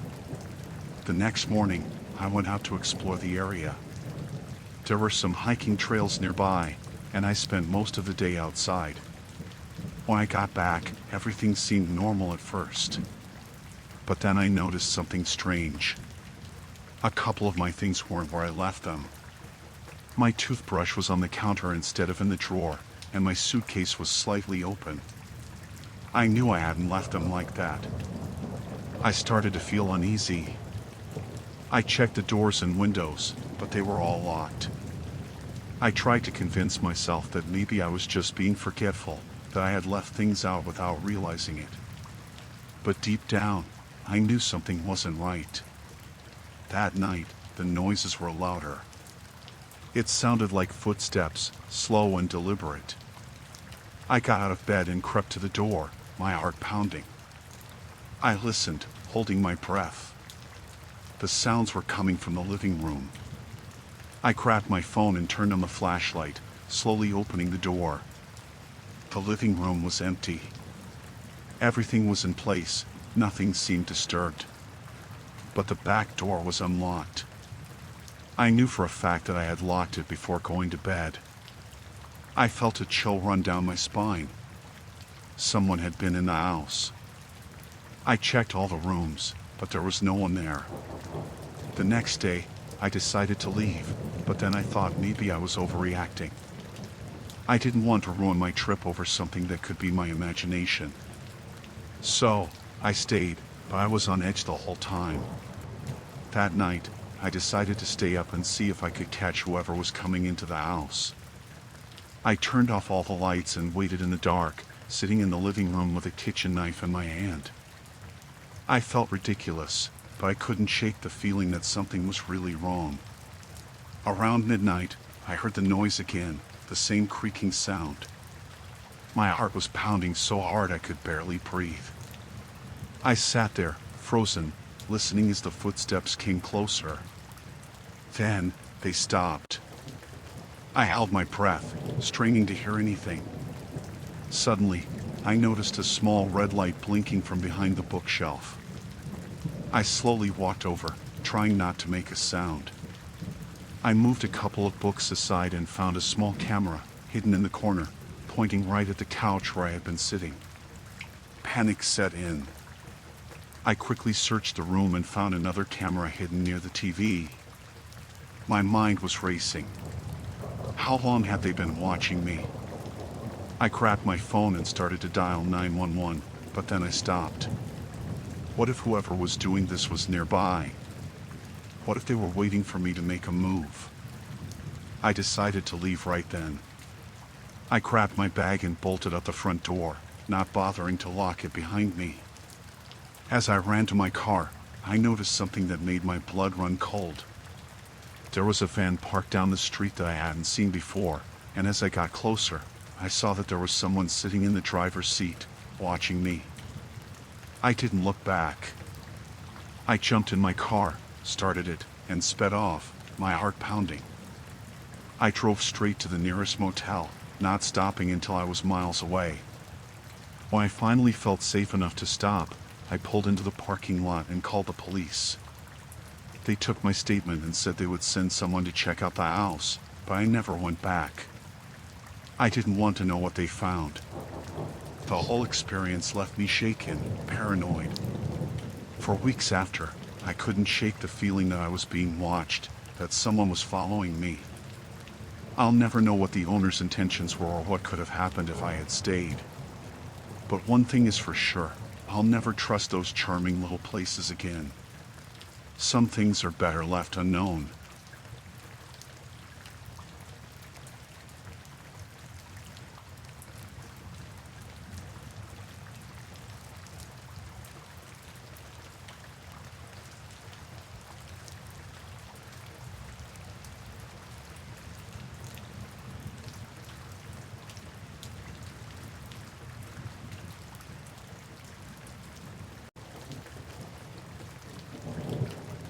I had parked my car in the far corner of a nearly empty parking lot. It was late, around midnight, and I had been out for dinner with some old friends. The place was on the outskirts of town, and the lot was big, mostly filled during the day but deserted by night. I didn't think much of it at the time. It was quiet, and the sky was clear, with only the hum of the distant highway in the background. As I walked back to my car, I noticed two men standing near a sedan a few spaces down from mine. They were chatting, leaning against the car like they were waiting for someone. I didn't pay them much attention at first. But as I got closer, I noticed they weren't really talking to each other. They were watching me. I kept walking, trying to act normal. My car was in sight, just a few more steps. But one of the men, a tall guy with a baseball cap, called out to me. "Hey, buddy." Got a minute? His voice was friendly enough, but something felt off. It wasn't what he said, it was how he said it. It felt too forced, too eager. I slowed down, but I didn't stop. "What's up?" I asked, keeping my voice steady. I wasn't in the mood for small talk, especially not with strangers in a dark, empty parking lot. The second guy, shorter and stockier, stepped forward. "We were just wondering if you could help us out," he said. He smiled, but his eyes didn't match the expression. They were cold, calculating. "Our car won't start. Think you could give us a hand?" I knew better than to get involved with strangers in a situation like this, but it was hard to just ignore them.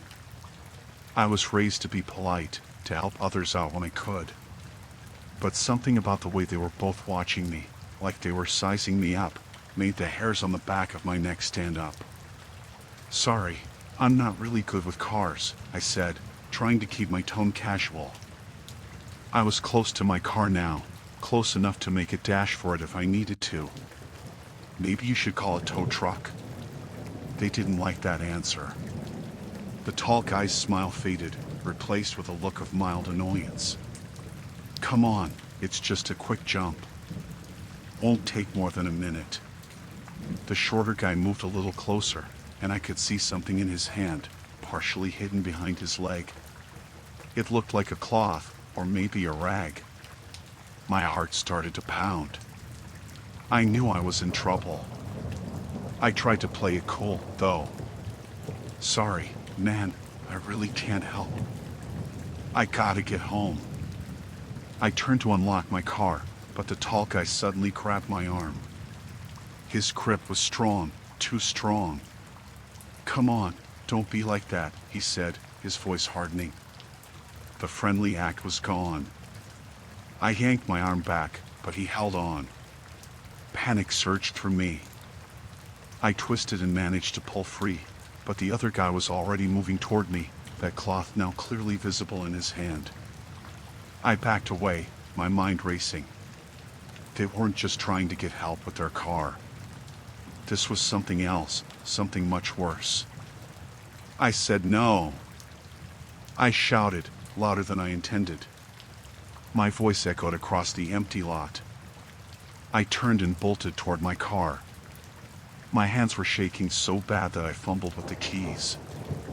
I could hear them behind me, their footsteps quickening. I finally got the key in the lock, swung the door open, and threw myself inside, slamming the door shut just as the taller guy reached me. He banged on the window, hard, his face twisted in anger. The shorter guy was right behind him, yanking at the door handle, which thankfully was locked. I didn't wait to see what they would do next. I jammed the key into the ignition, my heart in my throat, and turned it. The engine roared to life, and I slammed the car into reverse, flooring it. They jumped back as my car shot out of the parking space. I spun the wheel, tires screeching, and tore out of the lot as fast as I could. My hands were white-knuckled on the steering wheel, my eyes flicking between the road and the rearview mirror. I could see them standing there, watching me speed away, their faces lit by my taillights. They didn't chase me, but that didn't stop the fear from gnawing at my gut. I didn't slow down until I was back on the main road, the lights of the town coming into view. My heart was still pounding, my skin clammy with sweat. I kept driving, not stopping until I was far from that parking lot, far from those men. I never found out who they were or what they wanted, but I didn't need to. I knew that whatever their plans were, they weren't good. I've never gone back to that part of town at night, and I never will. There are some things that just aren't worth risking, and your life is one of them.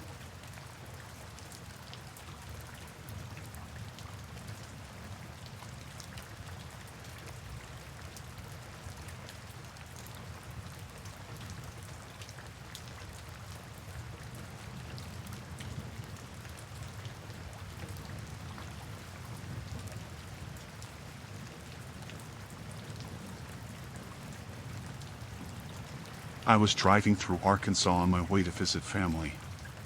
It was late, and I was tired, but I was determined to push through and get there by morning.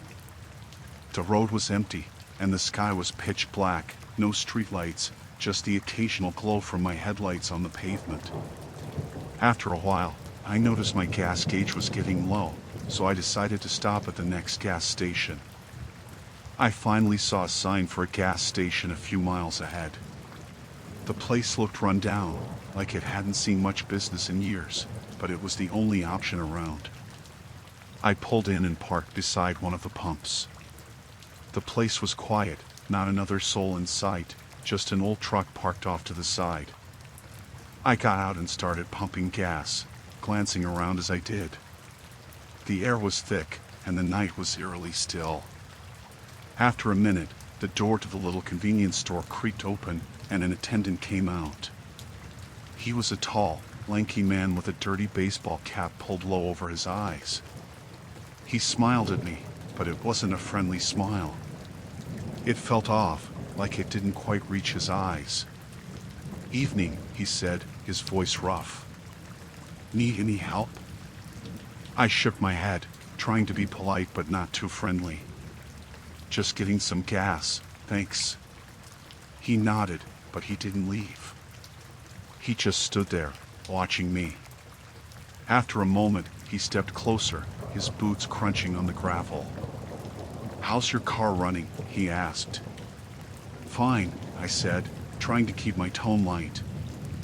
I didn't like the way he was looking at me, like he was sizing me up. "No problems." He nodded again, but then he tilted his head, as if he was listening for something. "Mind if I take a look under the hood? Just to be sure?" I hesitated. There was something about his tone that set off alarm bells in my head, but I didn't want to be rude. "I'm really in a hurry," I said, trying to sound casual. "It'll only take a second," he insisted. Before I could say anything else, he was already walking around to the front of my car. He popped the hood and started fiddling with something. I couldn't see what he was doing, but my gut told me to stop him. Still, I just stood there, frozen. "Looks like your radiator might be leaking a bit," he said after a moment. "I'll tighten it up for you." I didn't know much about cars, so I just nodded, hoping he'd finish quickly. After a few more seconds, he slammed the hood shut and wiped his hands on a rag hanging from his pocket. "There, all set," he said, giving me that strange smile again. "Should be good to go." I mumbled a thank you, paid for my gas, and got back in the car as quickly as I could. The whole encounter left me feeling uneasy, but I told myself I was just being paranoid. I started the car and pulled out of the station, glancing in the rearview mirror as I did. The attendant was still standing there, watching me leave. I drove for a few miles, trying to shake off the feeling that something wasn't right. But then, out of nowhere, my car started sputtering. The engine made a choking noise, and I felt the car losing power. My heart sank. I pulled over to the side of the road and turned off the engine, trying to calm my nerves. I sat there for a moment, thinking about what to do. I was in the middle of nowhere, with no signal on my phone, and the nearest town was miles away. I decided to try starting the car again. Maybe it was just a fluke. But when I turned the key, the engine wouldn't turn over. It was dead. As I sat there, panic starting to creep in, I saw headlights in the distance. A truck was coming up behind me. My first thought was relief, maybe they could help. But as the truck got closer, I realized it was the same old truck that had been parked at the gas station. The truck slowed down as it approached, and then it stopped right behind my car. The same attendant from the gas station got out, his face hidden in the shadows. He walked up to my window, and I rolled it down just a crack, enough to talk but not enough for him to reach in. "Car trouble?" he asked, his tone way too casual. I nodded, my heart pounding in my chest. "Yeah, it just died on me."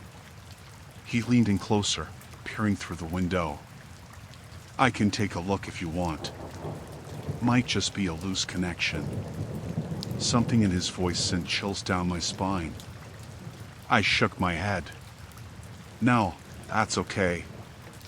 I'll call for help." He looked at me for a long moment, his eyes glinting in the dark.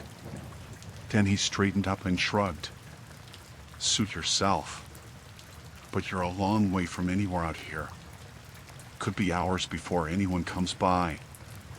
He turned and walked back to his truck, but instead of leaving, he just sat there, his headlights illuminating the back of my car. I didn't know what to do. My mind was racing, trying to think of a way out. I couldn't stay there all night, but I didn't trust him at all. I waited, hoping he'd get bored and leave, but he didn't. He just sat there, the engine idling, the lights glaring. After what felt like an eternity, I decided to try the car one more time. I turned the key, and to my surprise, the engine sputtered to life. Without thinking, I threw the car into drive and sped off, not daring to look back. My heart was racing, and my hands were trembling on the steering wheel. I just kept driving, hoping to put as much distance between me and that gas station as possible. But then, in my rearview mirror, I saw the truck's headlights. He was following me. Panic surged through me, and I pressed down harder on the gas, but my car wasn't handling well. It felt sluggish, like something was holding it back. I knew he had done something to it when he was under the hood. The road ahead was dark, with no other cars in sight. I could see the truck getting closer, the headlights growing brighter in my mirror. I needed to get away, but I didn't know how. There was no one around, no one to help. I spotted a turnoff up ahead, a narrow dirt road leading into the woods. Without thinking, I swerved onto it, hoping to lose him in the trees. The car bounced and jolted on the rough road, but I didn't slow down. I could still see the truck behind me, but the trees were thick, and I hoped they'd slow him down. The dirt road twisted and turned, and I took every curve as fast as I could, barely keeping the car on the road. The headlights behind me flickered through the trees, sometimes disappearing completely, but I knew he was still there. Then, suddenly, the road ended. I slammed on the brakes, the car skidding to a stop in front of a thick line of trees. I was trapped. I threw the car into reverse, trying to back up, but the engine sputtered again and died. I was out of time. The truck was closing in, its headlights cutting through the darkness. I grabbed my phone, frantically trying to find a signal, but there was nothing. I was alone, with no way to call for help. I could hear the truck's engine now, rumbling closer. I knew I had to do something, so I grabbed the tire iron from the trunk and ran into the trees. I didn't know where I was going, but I had to get away. The woods were thick, and I stumbled over roots and branches as I ran. I could hear him behind me, crashing through the underbrush, getting closer. My heart was pounding, and I was gasping for breath, but I kept running. I could see a faint light up ahead, maybe a clearing or a road, but I wasn't sure. Then I heard him, just a few yards behind me. "You can't run forever," he shouted, his voice echoing through the trees. I pushed myself harder, the light growing brighter. I burst into a small clearing, and to my relief, I saw a house in the distance. It was dark, but it was my only hope. I ran toward it, praying someone was home. I reached the porch and banged on the door, screaming for help. There was no answer, but I kept pounding, my voice hoarse from shouting. I could hear him coming, his footsteps crunching on the gravel. Then, to my shock, the door creaked open. A middle-aged woman stood there, looking confused and alarmed. "Please," I gasped, "someone's chasing me." She looked past me, and her eyes whitened. Without a word, she pulled me inside and slammed the door shut, locking it behind us. We stood there, both of us breathing hard, listening. The footsteps outside stopped, and everything went silent. After a few moments, the woman peeked through the window. "He's gone," she whispered, her voice trembling. I collapsed onto the floor, my whole body shaking. I was safe, but just barely. The woman offered me a glass of water, and I sat there, trying to calm down. I don't know what would have happened if she hadn't been there, but I don't like to think about it.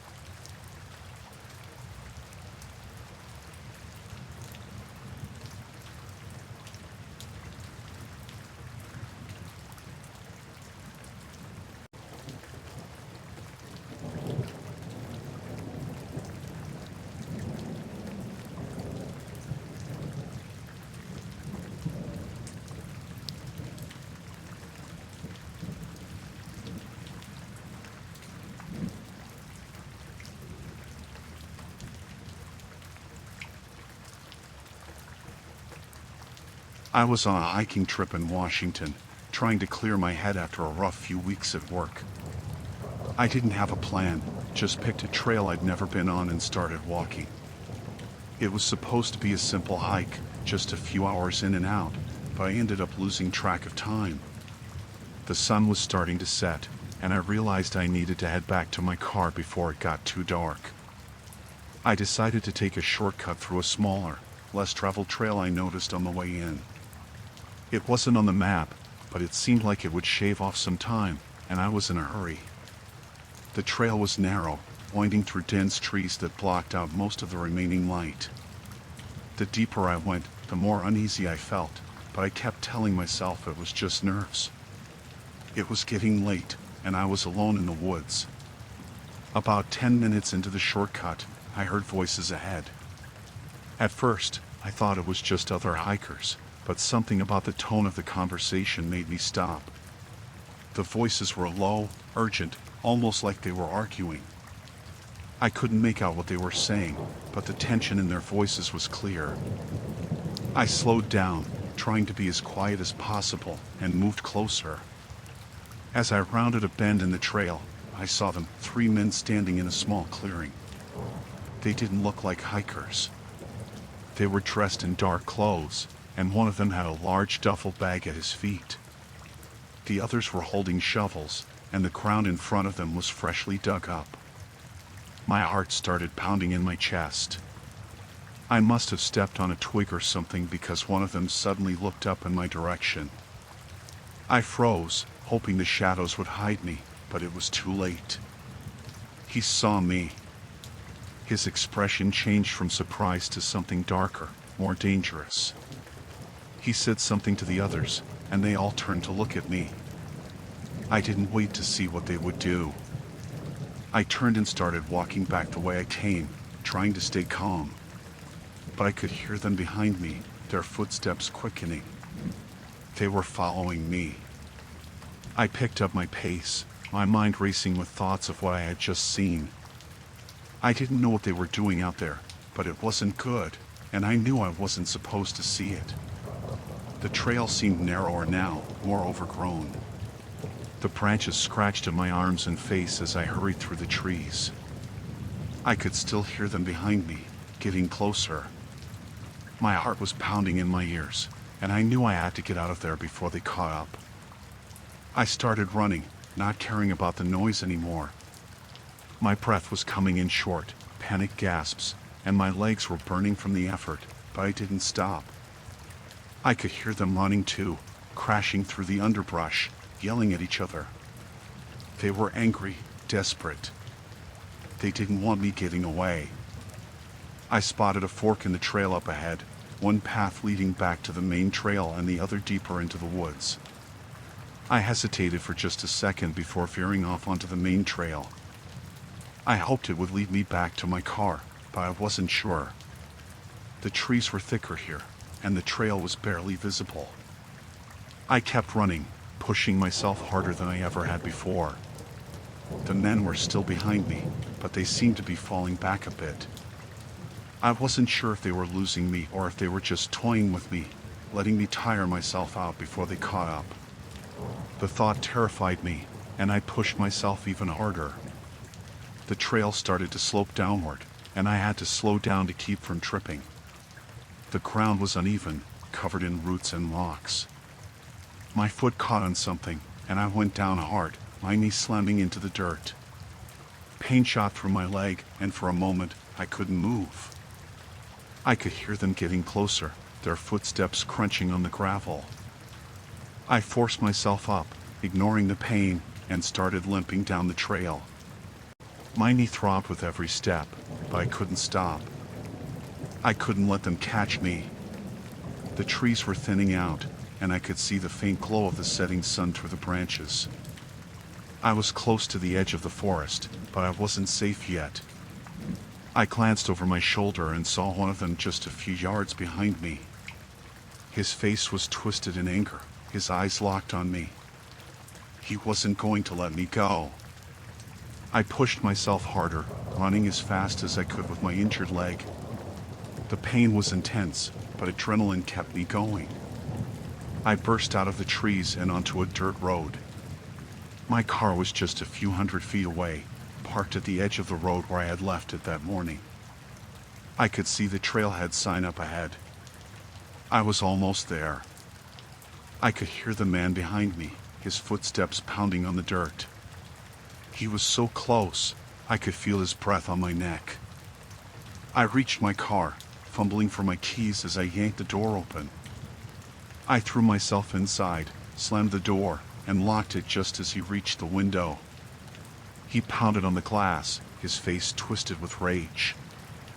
I jammed the key into the ignition and turned it, the engine roaring to life. I didn't even look back as I slammed the car into gear and tore down the road, leaving the man standing there, his figure growing smaller in my rearview mirror. I didn't stop driving until I was miles away, the sun fully set behind the mountains.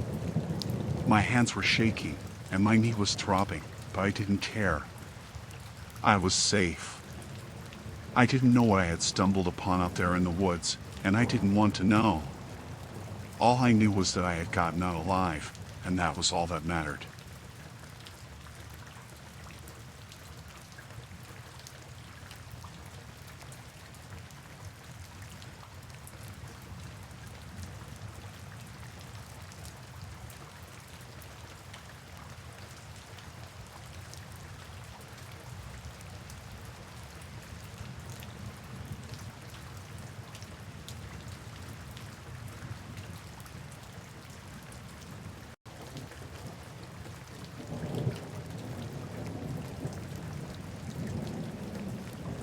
I moved into a new house in a quiet neighborhood in Ohio a few months ago. It was the kind of place where nothing much happened. Neighbors waved but kept to themselves, and everything was pretty peaceful. I liked that. After years of city noise, it was nice to finally have some quiet. Things started to feel off when the house next door sold. A man moved in, probably in his late 40s. I noticed him right away because he never seemed to leave his house. At first, I didn't think much of it. Maybe he worked from home or had some sort of night job. But then, I started noticing him at odd times, staring out his windows, looking directly at my house. It was hard to ignore. Every time I went outside, he was there, just watching. Sometimes he'd be in his front window, other times in the back. It made me uncomfortable, but I didn't know what to do. It wasn't exactly a crime to look out your window, and I didn't want to be the weird new neighbor making a fuss over nothing. One evening, I was sitting in my living room when I felt that creeping sensation you get when someone's watching you. I glanced out my window and saw him again, standing in his upstairs window, looking right at me. His face was partly hidden behind the curtain, but I could see his eyes following me as I moved around the room. I decided to confront him. I wasn't sure what I was going to say, but I was tired of feeling uneasy in my own home. The next day, I walked over and knocked on his door. He answered quickly, almost like he'd been expecting me. Up close, he looked different, pale, with dark circles under his eyes, and he had this unsettling smile on his face that didn't reach his eyes. I asked him if he'd been watching me. He denied it right away, said he didn't know what I was talking about. His voice was calm, too calm. I felt like I was the one in the wrong, like I'd imagined the whole thing. I wanted to believe him, so I let it go and walked back home, but the feeling that something wasn't right stuck with me. That night, I locked all my doors and windows, double-checking everything. I even put a chair under the doorknob to my bedroom. I didn't know why I was so paranoid, but I couldn't shake the feeling that something was off. I lay in bed, staring at the ceiling, listening to the silence of the house. I must have fallen asleep eventually because the next thing I remember is waking up suddenly, my heart racing. It was pitch black, and the house was silent, but I felt it again, that feeling of being watched. I lay there, barely breathing, trying to convince myself it was just my imagination. But then I heard it, a soft creak, like someone was trying to be quiet, stepping carefully across the floor. I couldn't move. I was frozen in my bed, my mind racing with thoughts of what could be happening. I wanted to reach for my phone, but it was on the nightstand, and I didn't want to make any noise. I just lay there, listening, waiting for something to happen. The creaking got closer, stopping just outside my bedroom door. The knob turned slowly. I could see it moving in the dim light coming through the curtains. My heart was pounding so hard I thought it would burst. The door didn't open, though. Whoever it was just stood there, holding the knob, like they were deciding whether or not to come in. I don't know how long I lay there, but eventually, the knob turned back, and I heard the creaking footsteps retreating down the hall. I stayed in bed until the sun came up, too scared to move. When it was finally light enough, I got up and checked the house. Nothing was out of place, and all the doors and windows were still locked. I tried to tell myself it was a dream, but I knew it wasn't. I knew someone had been in my house, and I knew who it was. I didn't go over there again. Instead, I started looking for another place to live. I couldn't stay there, not knowing what he might do next. Before I could move out, though, it happened again. This time, I was prepared. I had my phone in bed with me, and when I heard the creaking, I hit record.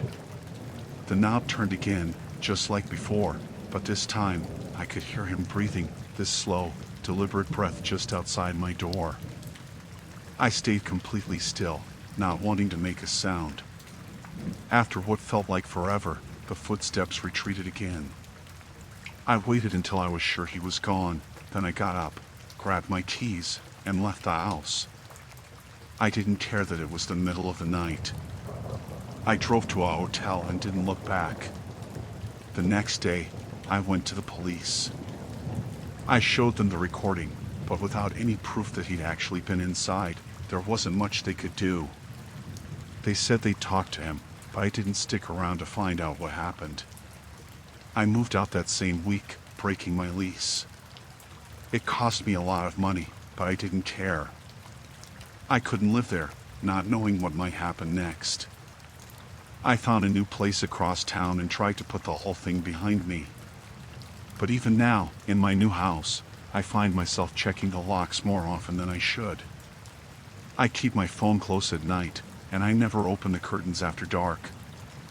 I haven't seen him since I moved, but sometimes, I still feel like I'm being watched.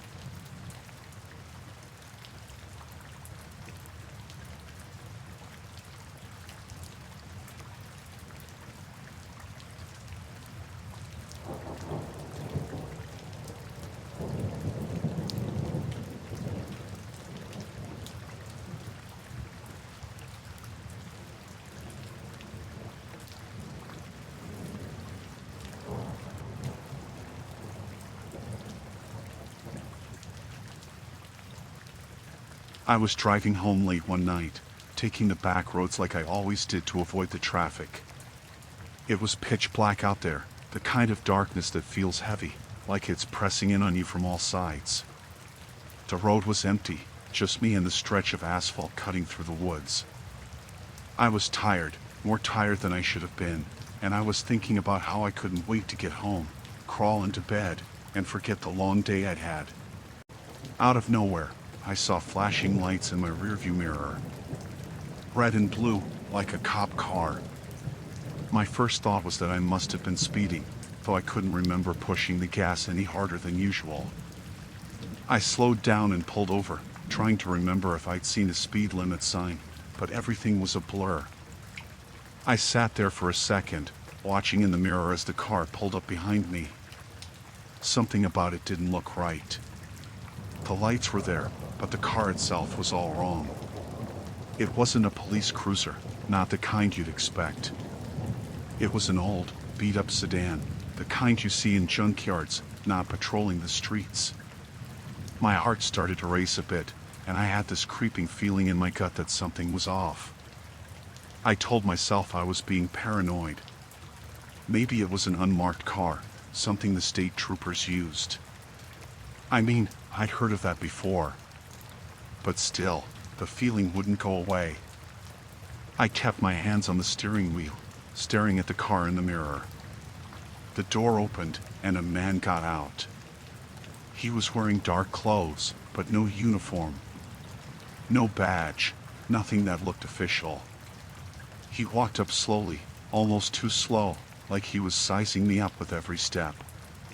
When he got to my window, I rolled it down just a crack, enough to hear him but not enough to let him reach inside. He leaned in close, too close, and I could smell his breath stale, like cigarettes and something sour. He didn't look like any cop I'd ever seen.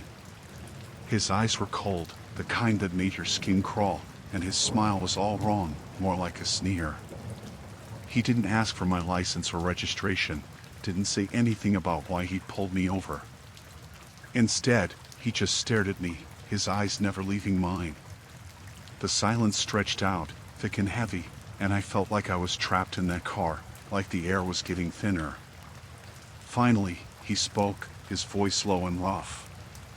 He asked me where I was headed, but the way he said it made it clear he didn't care about the answer. Every instinct in me screamed to leave, to get out of there before something bad happened. I lied and told him I was just heading home, that I lived nearby, hoping that would make him back off. But he didn't. He just stood there, like he was trying to decide what to do next. I kept my hand on the door handle, ready to lock it if he tried anything, my other hand gripping the steering wheel so hard my knuckles turned white. Then, without warning, he reached for the door. My heart jumped into my throat. I slammed the lock down and backed away as far as I could in the driver's seat. He pulled on the handle, hard, yanking at the door like he was trying to rip it open. I saw the look in his eyes change, from cold and calculating to something darker, something dangerous. He knew I was scared, and he liked it. I realized then that he wasn't a cop, not even close. He was just some guy, someone who decided to use those fake lights to trick people into stopping. And I was his target. I didn't wait to see what he'd do next. I jammed the key into the ignition, my hand shaking so bad I almost dropped it. The engine roared to life, and I slammed my foot on the gas, the tires squealing as I sped away. He didn't follow me at first, just stood there in the road, watching me go. But when I glanced in the rearview mirror, I saw him running back to his car. The lights came on again, but this time I didn't slow down. I pushed the pedal to the floor, my heart pounding so hard I could feel it in my throat. The road twisted and turned, and I could see his headlights in the distance, growing closer with every second. I knew I couldn't outrun him forever. The road was too long, too empty, and he was too determined. But I didn't know what else to do. I didn't know these roads well enough to find a safe place to turn off, and I couldn't risk stopping. So I kept going, the car shaking as I pushed it harder than it was meant to go. Then, up ahead, I saw a side road, barely more than a dirt path leading into the woods. I didn't have time to think, didn't have time to plan. I yanked the wheel to the right, my car skidding as I turned onto the path. I turned off my lights, hoping it would make me harder to see. The car bounced and jolted over the rough ground, branches scraping against the windows as I tore through the trees. I couldn't see his headlights anymore, but I didn't stop. I kept going, deeper into the woods, until the path ended in a small clearing. My hands were shaking so badly I could barely keep the wheel steady, my breath coming in short, ragged gasps. I killed the engine and sat there, my heart pounding in my ears, waiting, listening. The only sound was the wind in the trees and the ticking of the cooling engine. I didn't dare move, didn't dare breathe too loudly, in case he was still out there, looking for me.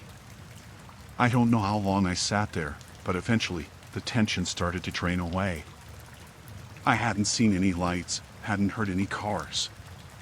Maybe he'd lost me, or maybe he'd given up. When I finally felt like it was safe, I turned the car around and crept back to the main road, driving with the lights off until I was sure I was far enough away. I didn't see him again, but the whole drive home, I kept checking the mirror, half expecting to see those lights flashing behind me again. When I got home, I parked in the garage and locked the door behind me, checking it twice before I let myself relax. I sat in the car for a long time, my hands still shaking, my mind racing with what could have happened. I didn't call the cops. What would I say? That some guy with fake lights tried to pull me over in the middle of nowhere? I wasn't sure they'd believe me, and I didn't want to think about it anymore.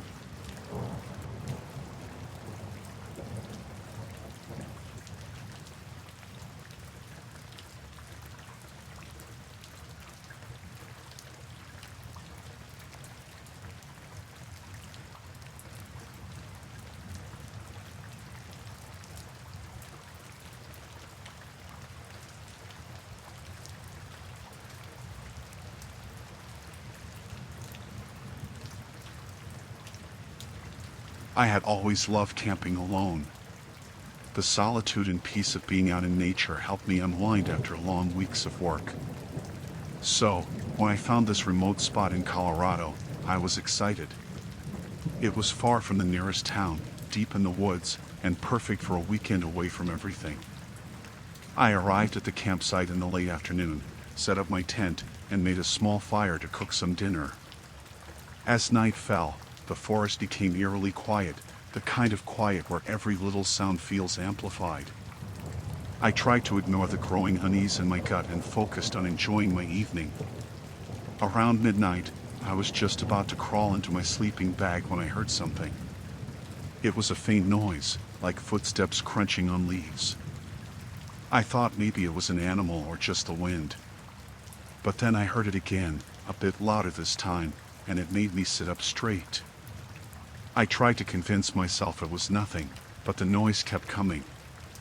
It felt like it was getting closer, and I could hear whispers now. I unzipped the tent quietly, poked my head out, and immediately noticed that something was wrong. My car, which had been parked a little way off, was sitting at an odd angle, and the headlights were off. I couldn't see the exact details from where I was, but it looked like someone had tampered with it. I grabbed a flashlight and quietly unzipped the tent. My heart was pounding. I needed to see what was going on. I crept out and shone the light towards my car. The front tire was slashed and the windshield was cracked. I was about to panic when I heard more voices, this time much closer. I crouched down, trying to keep out of sight. I looked around and saw shapes moving near the perimeter of my campsite. There were people, at least 3 or 4, and they were making their way towards me. They were talking in low, urgent tones, but I couldn't make out what they were saying. My stomach dropped. I realized they must have seen me get out of the tent and were now surrounding my campsite. I quickly darted back to the tent, trying to think of what to do.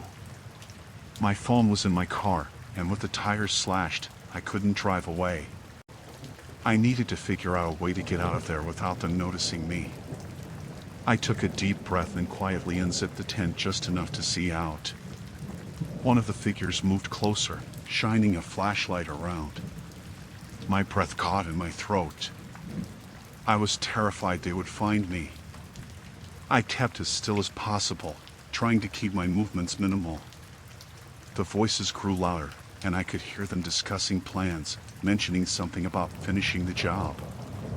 I couldn't understand all the words, but I knew it wasn't good. I had to get out, and fast. I glanced around the campsite, looking for anything I could use. The only option I could see was to head into the woods, but I didn't know the area and it was pitch dark. Then, I heard one of them say something about checking the tent. I had to act quickly. I grabbed my flashlight, took one last deep breath, and quietly crawled out of the tent. I moved to the edge of the clearing, hoping the darkness would conceal me. I heard footsteps approaching the tent, and I knew they were getting close. I slipped through the trees, moving as silently as I could. The branches scraped against my arms, and I had to keep my flashlight off to avoid being seen. My mind was racing, trying to come up with a plan. I could still hear their voices in the distance, growing fainter as I moved further away. After what felt like an eternity, I found a small clearing with some heavy underbrush. I crouched down and tried to calm my breathing. I had no idea where I was or how far I had gone, but I knew I couldn't stop. I had to keep moving until I was sure they weren't following me. I waited there for a while, listening for any sign of movement. When I felt reasonably sure they weren't nearby, I started making my way back towards the road. I kept my pace slow and careful, avoiding any noise that might give me away.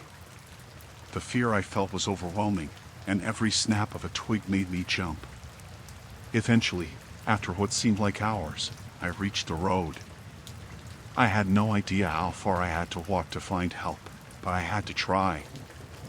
I started walking, hoping to come across a passing car or someone who could help me. The adrenaline kept me going, and I pushed through the exhaustion. It wasn't until the first light of dawn that I finally saw a car coming down the road. I flagged it down, and the driver stopped, looking concerned. I explained as best as I could, my voice shaking. They let me use their phone, and I called the police.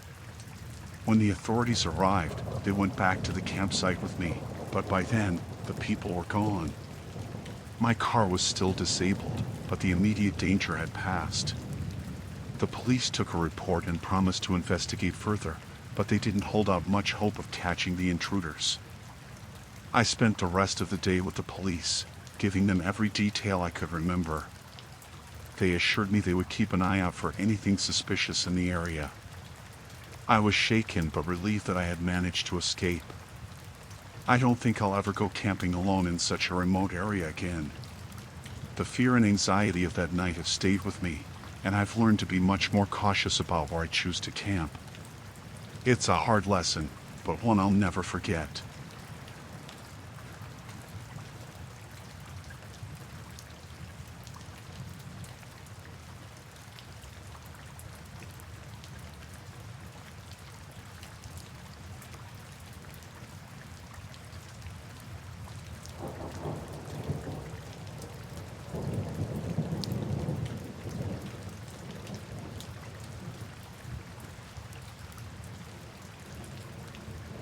I lived in a small apartment complex in Denver, a place I'd always found quiet and safe.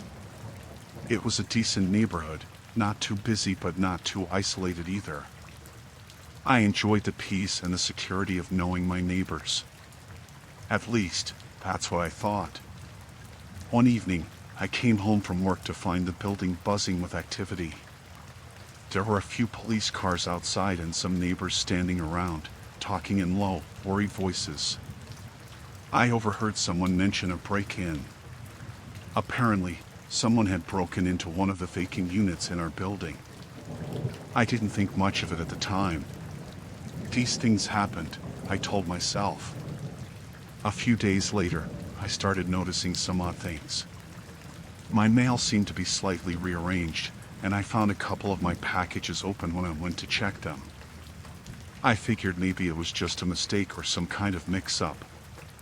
I didn't think it was related to the break-in, but the feeling of unease grew. One night, I was watching TV when I heard a faint noise coming from the apartment next door. I knew the place had been empty since before I moved in, so the sound puzzled me. It was like someone moving around quietly, but I couldn't be sure. I shrugged it off and went to bed. The next day, I got home and noticed a strange smell coming from the hallway. It wasn't overwhelming, but definitely noticeable. It smelled like something had been left out and was beginning to rot. I called the building manager to report it, and they said they'd check it out. Over the next few weeks, the smell didn't go away, and the noise from the empty apartment seemed to get more frequent. It was a soft shuffling, almost like footsteps, but very faint. I began to wonder if the break-in had somehow involved someone moving into that vacant unit. It was a disturbing thought, but I pushed it aside, trying to focus on my daily life. One evening, I came home to find the door to the vacant apartment ajar. My heart raced as I looked at it, but I decided to just call the building manager. I didn't want to get involved directly. The manager assured me that they'd take care of it, but the door remained open for days. I began to feel a constant sense of being watched. I'd catch glimpses of movement out of the corner of my eye, but when I turned to look, there was nothing there. My neighbors seemed to be on edge too, but no one talked about it openly. It felt like we were all sensing something wrong, but were too afraid to address it. One night, I heard a loud crash coming from the direction of the vacant apartment. My pulse quickened, and I decided I had to find out what was happening. I went to the door of the empty unit, but it was locked. I tried knocking, but there was no response. The noise had stopped, and the place was silent again. I went back to my apartment, trying to shake off the feeling of dread that had settled over me. As I lay in bed, I heard the noise again. It was like someone moving around in the empty apartment, but this time it was closer. I could almost hear the whispers and shuffling right outside my door. I couldn't take it anymore. I decided to call the police. I explained the situation, but they said they couldn't do much without a clear report of criminal activity. I felt helpless and frustrated. It was clear something was very wrong, but no one was able to help. The next morning, I woke up to find my apartment had been searched. Drawers were open, and things were out of place. The building manager was called again, and they finally took the situation seriously.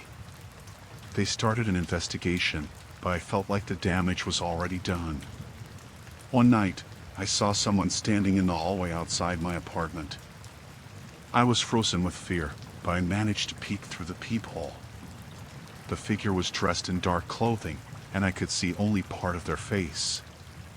They seemed to be looking directly at my door. My heart raced as I quickly retreated to the back of my apartment, dialing 911. The police arrived quickly this time, and the figure was gone. They conducted a thorough search of the building. When they investigated the vacant apartment, they found evidence of someone living there. There were belongings and personal items scattered around, but the person had managed to slip away before they were caught. The police informed us that the intruder had been using the vacant apartment as a hideout, spying on residents and breaking into other units. They were skilled at staying hidden, which is why they had managed to evade capture for so long. They assured us that they were doing everything they could to catch the person, but for now, we were advised to be extra cautious. I had to move out of the apartment. The sense of violation and fear was too overwhelming to ignore. I found a new place and tried to rebuild some sense of normalcy. The experience left me deeply shaken. I learned to be more aware of my surroundings and to trust my instincts when something felt off. Even now, I find it hard to sleep without checking the locks multiple times. I try not to dwell on the thought of someone watching me, but it lingers.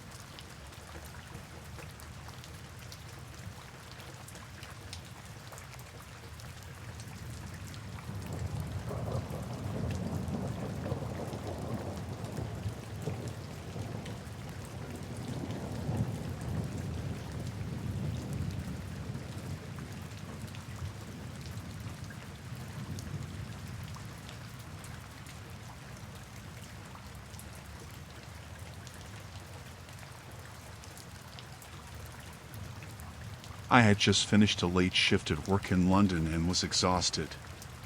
The city felt different at night, quieter but somehow more unsettling. I was relieved to see a taxi pull up when I called one. I climbed in, greeted the driver, and gave him my address. It was a short trip, and I was looking forward to getting home. The taxi ride started normally.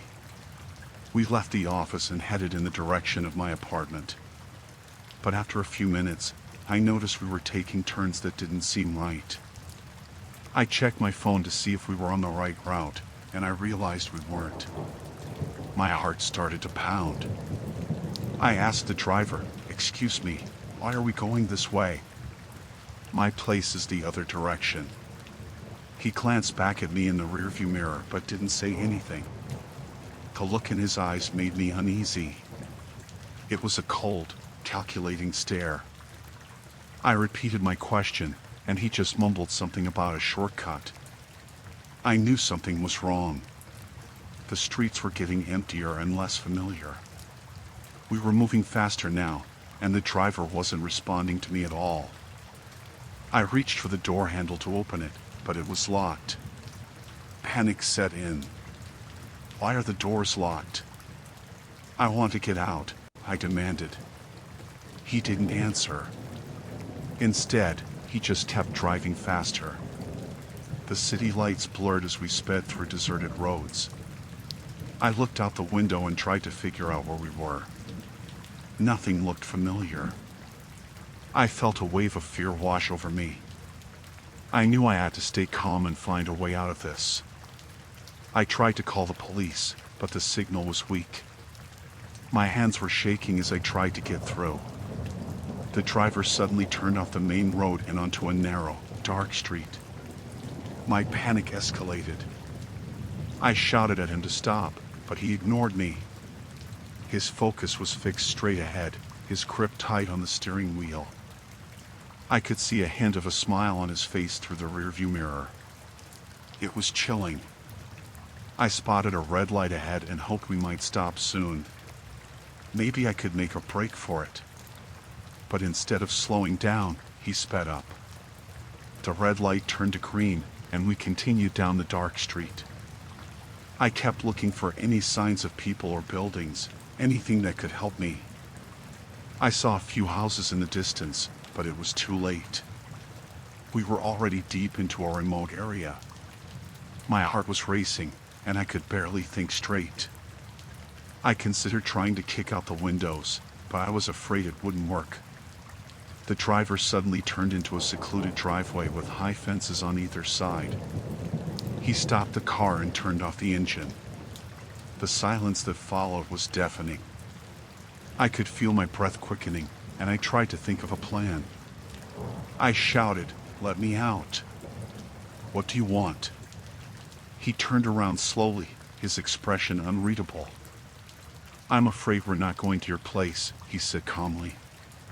His voice was cold and devoid of any emotion. He reached over and pulled out a phone, showing me a picture of my building from the street. "I know where you live. I don't want to take you there." I felt a shiver run down my spine. It was clear he had been watching me for a while. I tried the door again, but it was still locked. Desperation made me think of every possible way to escape. I noticed a small window in the back of the taxi, but it was too narrow to fit through. My mind raced, trying to figure out what to do next. The driver got out of the car and walked around to the back. I watched through the window, trying to see if there was anything I could use to my advantage. He opened the trunk and began rummaging through it. While he was distracted, I tried the door again. I used all my strength, pulling and pushing, but it wouldn't budge. I heard him coming back and knew I had to act quickly. I grabbed my phone and tried to send a distress message, but it wasn't working. He got back in the car, holding something in his hand. I couldn't see what it was, but it made me more anxious. He got in and locked the doors again. I could see the malicious intent in his eyes as he started the engine. The fear I felt was overwhelming. I had to think of something fast. I remembered the emergency button in the taxi, the one meant for drivers in case of trouble. I reached for it and pressed it as hard as I could. The button was supposed to alert the authorities if something went wrong. As we drove further into the darkness, I could see flashing lights in the distance. The driver seemed to notice them too. His face changed from cold determination to panic. He made a sharp turn and started speeding away from the lights. I heard sirens closing in, and the driver started cursing under his breath. He was clearly frustrated and scared. He took one last desperate turn and pulled up to an abandoned building. He stopped the car and turned to me. "This is where you get out," he said with a twisted smile. I didn't wait for him to change his mind. I jumped out of the car and ran towards the flashing lights. I could hear him yelling behind me, but I didn't look back. I just kept running, hoping I was headed in the right direction. The police were quick to respond once they saw me. They took me to safety and quickly apprehended the driver. He was charged with multiple offenses, including attempted kidnapping. I was shaken but relieved that I had managed to escape.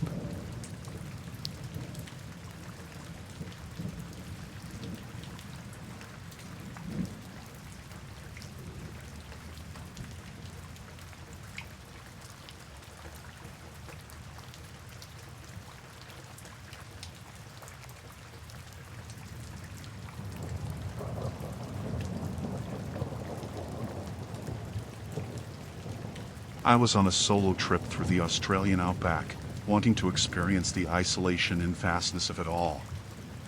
I'd always been drawn to the idea of getting away from it all, and the Outback seemed like the perfect place. I had planned for a few weeks of solitude, with only my camping gear and a sense of adventure to keep me company. One evening, as I was setting up camp near a small, deserted stretch of road, a truck pulled up. The driver, a local man, got out and walked over. He looked friendly enough, wearing a wide-brimmed hat and dusty work clothes. He introduced himself as Jack and said he was on his way to a nearby town but wanted to check in on me, just in case I needed anything. At first, I thought it was nice of him. We chatted for a bit, and he offered to help me with some firewood. I accepted, thinking it would be good to have some company for a while. The sun was setting, and the temperature was dropping quickly, so having someone around seemed like a good idea. Jack stayed around as the fire got going, and we talked about the area. He seemed genuinely interested in my trip and asked a lot of questions about where I was going and what I planned to do. I answered as best as I could, enjoying the break from being alone. As the night went on, Jack's demeanor started to change. He became more intense and his questions more probing. It felt like he was digging into my personal life more than a casual conversation would warrant. I tried to brush it off, telling myself he was just a curious local. The situation took a turn when Jack started making comments about how dangerous the Outback could be for someone alone. He talked about all sorts of hazards, wild animals, harsh weather, and how quickly someone could get lost. His tone was unsettling, though he kept smiling. I offered him some of my food and drinks, hoping to lighten the mood. But instead of accepting, he became increasingly aggressive. He started talking about how people often weren't prepared for the Outback and that it was better to have someone who knew it well. His eyes never left me, and his smile felt forced. I began to feel uneasy. I told him I needed some time alone and that I was fine. Jack's reaction was immediate. He seemed annoyed and tried to convince me to let him stay a bit longer. He even suggested we could camp together, which made me uncomfortable. I firmly told him no, that I needed to rest and that he should go. Jack didn't leave right away. He lingered by the fire, pacing back and forth. I could see him occasionally glance at my gear and my tent. I watched him, trying to gauge his intentions. The more I observed, the more I realized he wasn't just a friendly local. There was something menacing about him. Eventually, Jack picked up his things and said he would be on his way. As he drove off, I felt a wave of relief, but I couldn't shake the feeling that something was wrong. I double-checked that my tent was secure and that all my belongings were in place. I locked my car and made sure my phone had signal, though I knew it was spotty in the Outback. Around midnight, I heard noises outside my tent. I couldn't tell if it was an animal or someone moving around. My heart raced as I listened carefully, trying to discern the sounds. It was unsettling, but I convinced myself it was just the wind or wildlife. The noises continued, growing louder and closer. I grabbed a flashlight and unzipped the tent just a crack to look outside. I saw a figure moving around my camp. Jack's truck was parked not far from my sight. I froze, trying to control my breathing. I heard footsteps approaching, and I quickly zipped the tent shut.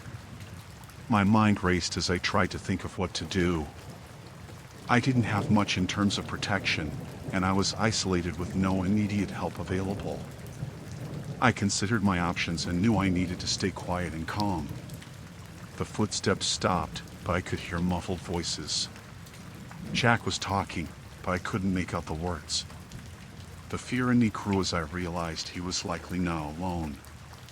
My phone had a weak signal, but I tried calling the local authorities. The call failed, adding to my anxiety. The minutes felt like hours as I lay still in my tent. I heard more movement around my camp, and I could see shadows flickering through the thin fabric of the tent. The intruders were trying to find a way inside, and it was clear that Jack's visit had not been a friendly gesture. Suddenly, I heard the sound of my car door opening. I knew I had to act quickly. I grabbed a flare gun I had packed for emergencies and decided to make a break for it. I waited until the noise was close and then unzipped the tent just enough to slip out. I ran towards the direction where Jack's truck had been parked. I knew it was risky, but it was my only chance. The flare gun in my hand felt like a small comfort, though I hoped I wouldn't need to use it. As I moved quietly, I saw the truck's lights in the distance. I reached my car and fumbled with the keys, trying to unlock it as quickly as I could. My hands were shaking, and it took a moment to get the door open. I jumped inside and started the engine, praying it would start quickly. The truck was still idling, and I could see the figures moving around the campsite. I backed up carefully, making sure not to draw attention. As I drove away, I glanced in the rearview mirror and saw the lights of the truck following me for a moment before they faded. I didn't stop until I reached a roadside rest area where I knew there would be other travelers. The police were notified when I reached the rest area, and they sent out a team to check the area where I had camped. They assured me that they would handle the situation and warned me to stay alert. It was a terrifying experience, and I realized how vulnerable I had been out there alone.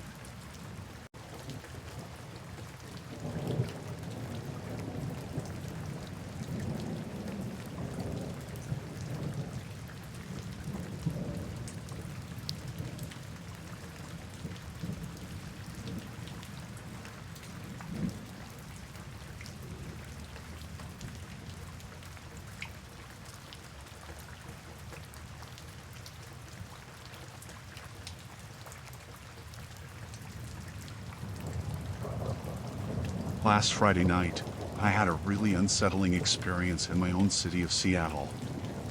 I was out with friends and decided to use a rideshare app to get home since it was late and I didn't want to risk walking alone. I'd been in a rush when I ordered the ride, not paying too much attention to the address details.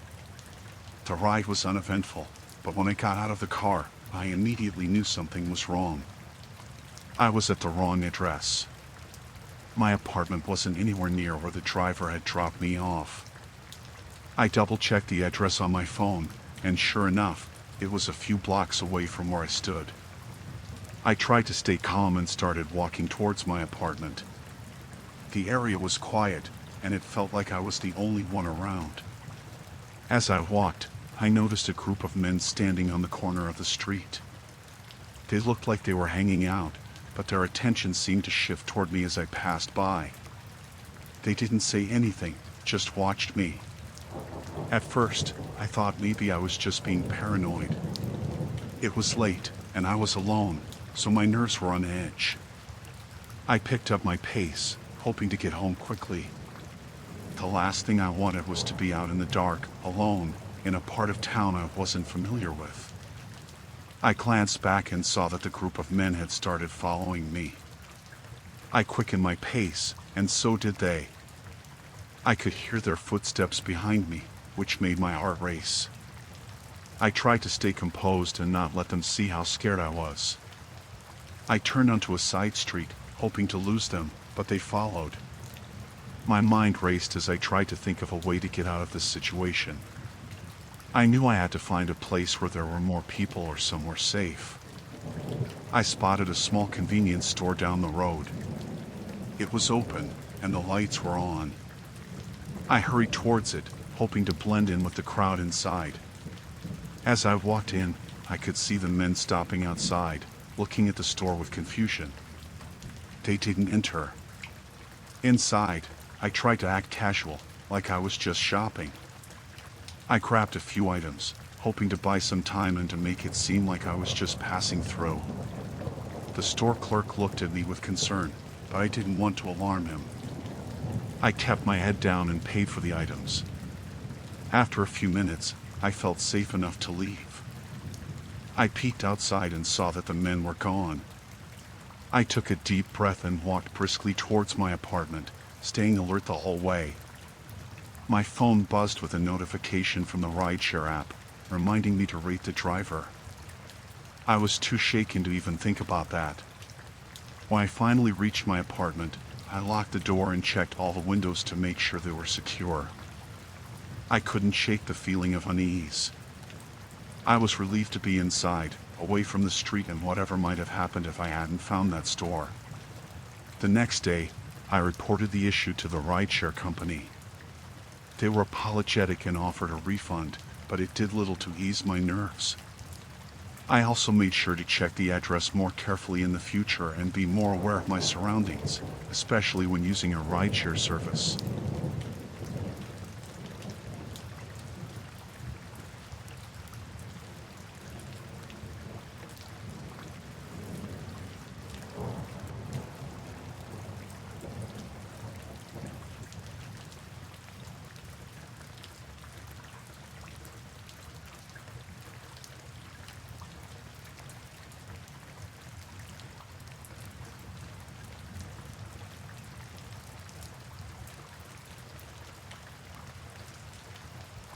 I was working late at the office in Boston last Wednesday night.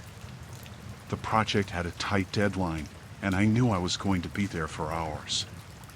By the time I checked the clock, it was already past midnight. The office was quiet. The only sounds were the humming of the air conditioning and the occasional tapping of my keyboard. I'd been focused on my work when I noticed something odd. The security cameras on the office's monitoring system were off.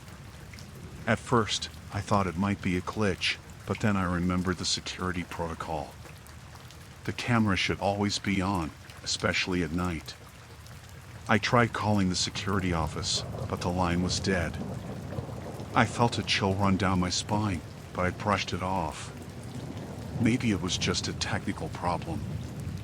Still, the silence in the office was unsettling, and I had a bad feeling. I decided to check the security room to see if there was a problem. The security room was on the other side of the building, and the lights were off in the hallway as I walked. I had to use my phone's flashlight to see. When I reached the door to the security room, I noticed it was slightly ajar. I pushed it open, and the room was empty. The monitors were dark, and the equipment was off. As I looked around, I heard a faint noise behind me. I turned quickly, but there was nothing there. I felt like someone was watching me. I checked the security room more thoroughly, but there was no sign of anyone having been there recently. The equipment seemed untouched, except for the power switches being off. I started heading back to my desk, but I couldn't shake the feeling that I was being followed. The building was too quiet. The hum of the air conditioning seemed louder, almost like it was trying to drown out other sounds. I walked faster, trying to convince myself that I was just being paranoid. I reached my desk and tried to focus on my work again, but my mind kept wandering. Every little sound made me jump. I decided to check the building's layout on my phone. Maybe if I knew the building better, I'd feel more at ease. As I scrolled through the building plans, I heard the unmistakable sound of footsteps coming from the floor above me. I knew I was the only person in the office. The footsteps were slow and deliberate, and they seemed to be heading in my direction. I tried to stay calm and reached for my phone to call the police, but there was no signal. I thought about hiding, but I was afraid to move. The footsteps got closer and closer, and then stopped. I held my breath, straining to hear anything else. I quietly got up from my desk and moved towards the exit. I hoped I could slip out before whoever was up there noticed me. I was nearly at the door when I heard a voice. It was low and muffled, but definitely not mine. I froze. The voice was coming from the stairs. I couldn't make out what was being said, but the tone was menacing. I thought about trying to sneak out the emergency exit, but I didn't know if the person would see me or hear the door. With my heart pounding, I crouched down behind a large filing cabinet near the exit. I could hear the footsteps again, moving down the stairs. They were getting closer. I tried to steady my breathing, hoping they wouldn't hear me. The door to the office area creaked open. I peered around the edge of the cabinet and saw a shadow move across the floor. It was a man, dressed in dark clothing, carrying a flashlight. He was scanning the room methodically. I knew I had to act fast. I waited until he was distracted by something on the far side of the room. Then I darted for the emergency exit, moving as quietly as I could. My hands were shaking as I pulled the door open and slipped outside. I ran to my car, not looking back. I drove straight to the nearest police station and reported what had happened. The officers came back to the office with me, but by then, the building was empty. They searched the place but didn't find anyone. I was shaken, but at least I was safe. They advised me to stay out of the office until they could investigate further. The next day, the security system was checked, and it turned out that someone had tampered with the cameras and equipment. The police never found the man I saw, but they assured me that they would continue looking into it. I haven't stayed late at the office since then. I still get anxious when I think about that night, and I make sure to always double-check the security systems whenever I'm in the building.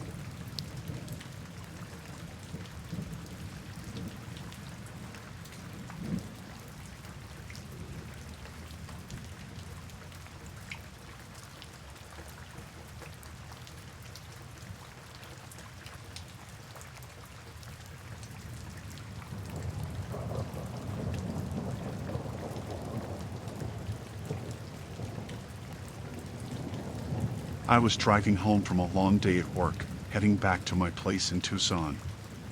The drive along that rural highway through Arizona was always a bit eerie, especially at night. The desert stretches out for miles, and the isolation can mess with your mind if you're not careful. Around midnight, I saw a hitchhiker on the side of the road. He looked like he'd been out there for a while, and I felt a pang of sympathy. I usually wouldn't stop, but something about the way he was standing there made me think he might be in trouble. I pulled over, and he got in without a word, just a nod of thanks. At first, he seemed normal enough. He had a weathered face and a bit of stubble, wearing a jacket that looked like it had seen better days. I offered him a bottle of water from the passenger seat, which he accepted with a grateful smile. We started talking to pass the time. He said his name was Jake and that he was trying to get to a town up ahead. I told him I was heading in that direction, so I could drop him off if he needed. He was friendly enough, chatting about the usual small talk, how long he'd been on the road, his plans for the future, that sort of thing. But as we drove deeper into the desert, his questions became more specific. He asked me about my job, where I lived, and how my family was. The questions seemed normal at first, but then he started asking about things only someone who knew a lot about me would ask. I mentioned that I had a dog, and he knew its name right away. I was surprised but didn't think much of it. Maybe he had seen a photo or something. Then he mentioned my car, saying he'd noticed a specific model and the small dent on the rear bumper, details I hadn't shared with him. The conversation started to feel unsettling. He knew details about my daily routine, things that made me realize he might have been watching me. He talked about my work schedule, my favorite coffee shop, and even mentioned that he had seen me there a few times. I tried to stay calm and steer the conversation back to safer topics. But every time I thought I deflected the creepiness, he'd bring up something else that made my skin crawl. He knew about the little things, like how I usually took the scenic route home because I liked the view of the mountains. The more he talked, the more I felt a knot forming in my stomach. I couldn't shake the feeling that he had been following me for a while. I kept glancing at him in the rearview mirror, trying to gauge his intentions. His calm demeanor didn't match the unsettling things he was saying. I decided to take a detour to see if I could lose him. I turned off the main highway onto a smaller, less traveled road, hoping he'd think I was going a different way. I tried to act normal, like I was just taking a different route home. But Jake didn't seem bothered by the change in direction. He continued talking, almost as if he didn't notice we were off the main road. He even mentioned that he liked this route better because it was less busy, which only made me more anxious. I was getting desperate. I made a quick stop at a small roadside diner, hoping to get some help or at least buy some time. I pretended to pull over for a rest, but as soon as I got out, I called the police and explained the situation. They said they'd send someone to check it out. While I waited, I kept an eye on Jake. He stayed in the car, looking around like he was just enjoying the night. I felt a mix of fear and frustration, knowing that he was still so close. When the police arrived, I explained everything to them and pointed out Jake. The officers approached Jake and asked him to step out of the car. He was cooperative, but there was something cold in his eyes that made me shiver. They searched him in the car, but it didn't look like they found anything incriminating. After talking to Jake, the police came back to me. They said he was just a drifter and didn't have any outstanding warrants. They couldn't detain him without evidence of a crime. They advised me to be cautious and offered to escort me home if I wanted. I thanked them but decided to drive the rest of the way on my own. I felt safer with the police nearby, but I didn't want to linger. As I drove away from the diner, I glanced back and saw Jake still standing by the police car, watching me. I made it home without further incident, but I haven't stopped thinking about that night. I changed my routine, and I'm more careful about my personal information now. I've never picked up another hitchhiker since.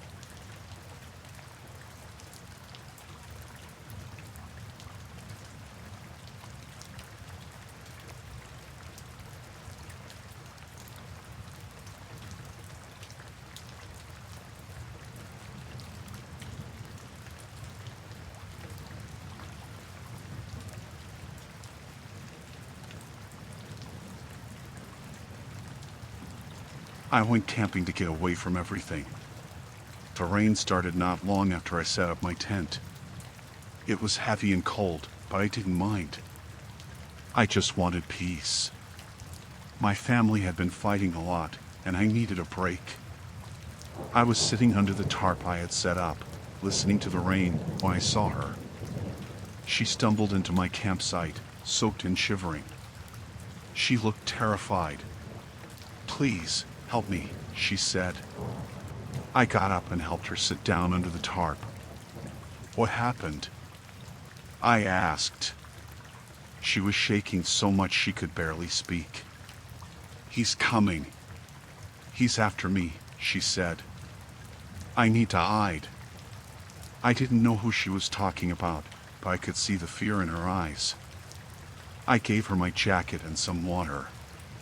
"Just stay here," I said. "I'll keep watch." She nodded and tried to calm down.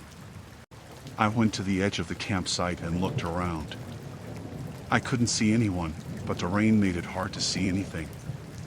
After a while, I heard footsteps. Someone was coming. I turned off my flashlight and crouched down behind a tree. A man appeared, moving quickly through the rain. He was tall and had a mean look on his face. He was looking for someone, and I knew it was her. I stayed as still as I could, hoping he wouldn't see me. He walked right past me, towards the tent. I knew I had to do something. I picked up a rock and threw it into the bushes. It made a loud noise, and the man turned towards it. He walked over to where the noise came from, and I took my chance. I ran back to the girl and grabbed her hand. "We have to go, now," I whispered. She nodded, and we ran into the forest. The rain was pouring down, making it hard to see and hear anything. We ran for what felt like forever, but the man didn't follow us. We found a small cave and hid inside. "Who is he?" I asked. "Why is he after you?" She took a deep breath and told me her story. Her name was Emily. She had been living with her uncle after her parents died. Her uncle was a bad man, always angry and violent. She found out he was doing something illegal and tried to run away. That's when he started chasing her. "We need to go to the police," I said.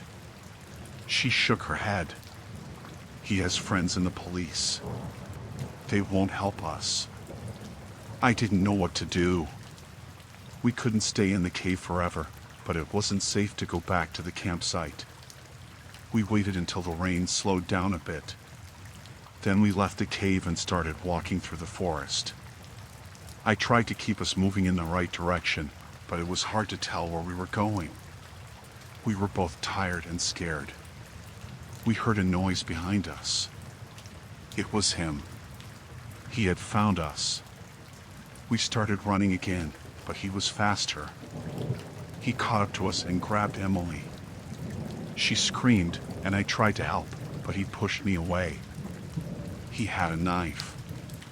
He held it to her throat and told me to stay back.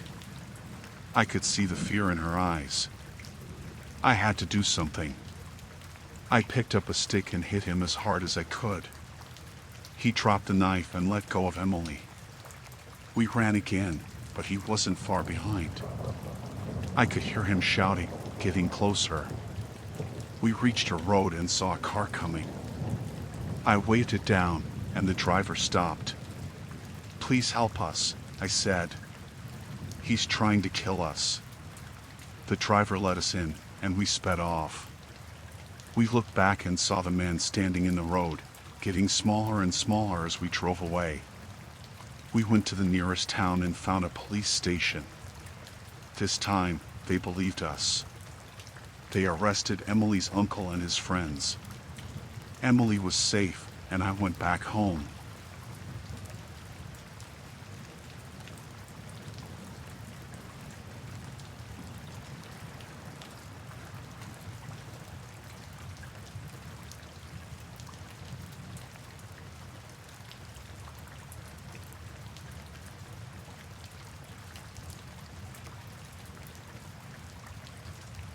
The rain started just after we set up camp.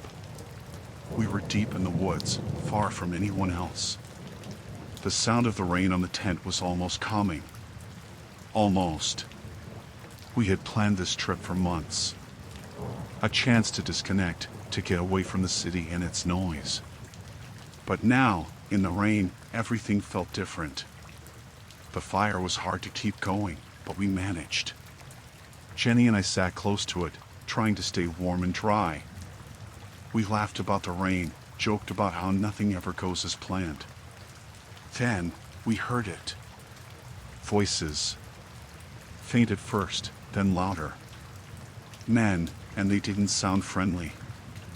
I motioned to Jenny to stay quiet. We listened, trying to make out what they were saying. The words were hard to hear over the rain, but I caught bits and pieces. Something about a deal and making sure no one sees. My heart started to race. Do you think they saw us? Jenny whispered. I shook my head, but I wasn't sure. I didn't want to take any chances. We need to stay quiet, I said, and keep the fire low.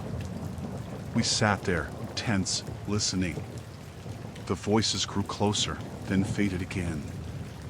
I couldn't tell how many there were. 3, maybe 4. They sounded angry, arguing about something. We stayed as still as possible, hoping they would move on. Suddenly, a flashlight beam cut through the darkness. It swept over the trees, then our tent. I grabbed Jenny's hand, and we ducked down, holding our breath. The light lingered for a moment, then moved on. My heart was pounding so hard I thought they might hear it. The voices moved away, but I knew they weren't gone. We need to get out of here, I whispered. Now! We packed quickly, trying to be as quiet as possible. Every sound seemed louder in the rain. We grabbed our backpacks and doused the fire, making sure it was out. Then we started moving, staying low and trying to avoid the flashlight beams. The rain made everything slippery. We stumbled through the mud, trying to keep our footing. The voices were getting louder again. They were close. Too close. I could see the beams of their flashlights cutting through the trees, searching. We hid behind a large rock, trying to catch our breath. I could hear the men talking. They were arguing again, but I couldn't make out the words. Then one of them shouted, and I heard a gunshot. Jenny stifled a scream, and I pulled her close, trying to keep her calm. We have to keep moving, I whispered. Stay low and follow me. We crept through the woods, trying to stay out of sight. The rain was relentless, making it hard to see or hear anything. Every step felt like it could give us away. My mind was racing, trying to think of a way out. Then, we saw it. A cabin hidden among the trees. It looked abandoned, but it might be our only chance. We made our way to it, keeping low and moving as quickly as we could. The door was unlocked, and we slipped inside, closing it quietly behind us. The cabin was dark and musty. It didn't look like anyone had been there in a long time. We found a corner and huddled together, trying to stay warm and quiet. The rain pounded on the roof, masking our breathing. We heard the men outside, their voices angry and loud. They were close, but they didn't seem to know we were in the cabin. I held Jenny close, trying to think of what to do next. We couldn't stay here forever. Hours passed, but it felt like days. The men kept searching, their flashlights sweeping through the trees. We stayed as still as possible, hoping they would give up and leave. But they didn't. They were determined to find something or someone. Finally, the voices started to fade. The men were moving away, but I knew it might only be temporary. We had to get out of the woods, but we couldn't risk being seen. We waited, making sure they were really gone. When we couldn't hear them anymore, we crept out of the cabin. The rain had let up a bit, but it was still dark and muddy. We moved as quickly and quietly as we could, staying off the main paths and sticking to the underbrush. Every sound made me jump. Every shadow looked like one of the men. But we kept moving, driven by fear and adrenaline. We had to get to safety to find help. Finally, we saw the lights of a ranger station in the distance. Relief washed over me, but I knew we weren't safe yet. We made our way to the station, trying to stay out of sight. When we reached it, we banged on the door, shouting for help. A ranger opened the door, and we stumbled inside, soaked and shaking. "There's men in the woods," I said, trying to catch my breath. They have guns. They're looking for us. The ranger grabbed his radio and called for backup. "Stay here," he said. "We'll take care of it." We waited inside, our hearts still pounding. I could hear the rangers talking, their voices calm and professional. After what felt like an eternity, they came back. "It's over," the ranger said. "We found them. You're safe now."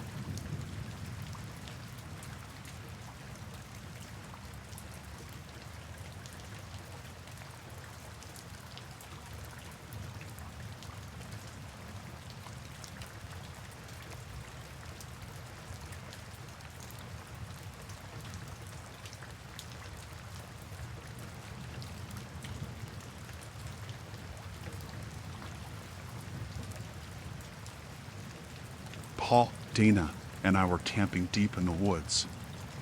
It had been raining all day, a steady, cold drizzle that soaked everything. We had set up our tents and tried to get a fire going, but the wood was too wet. As night fell, we decided we needed more dry wood. Paul volunteered to go look for some, taking a flashlight and his rain jacket. He promised he wouldn't go far. The rain picked up, turning into a heavy downpour. Dana and I stayed in our tent, talking and waiting for Paul. We didn't think much of the time passing until it had been over an hour. I checked my watch and frowned.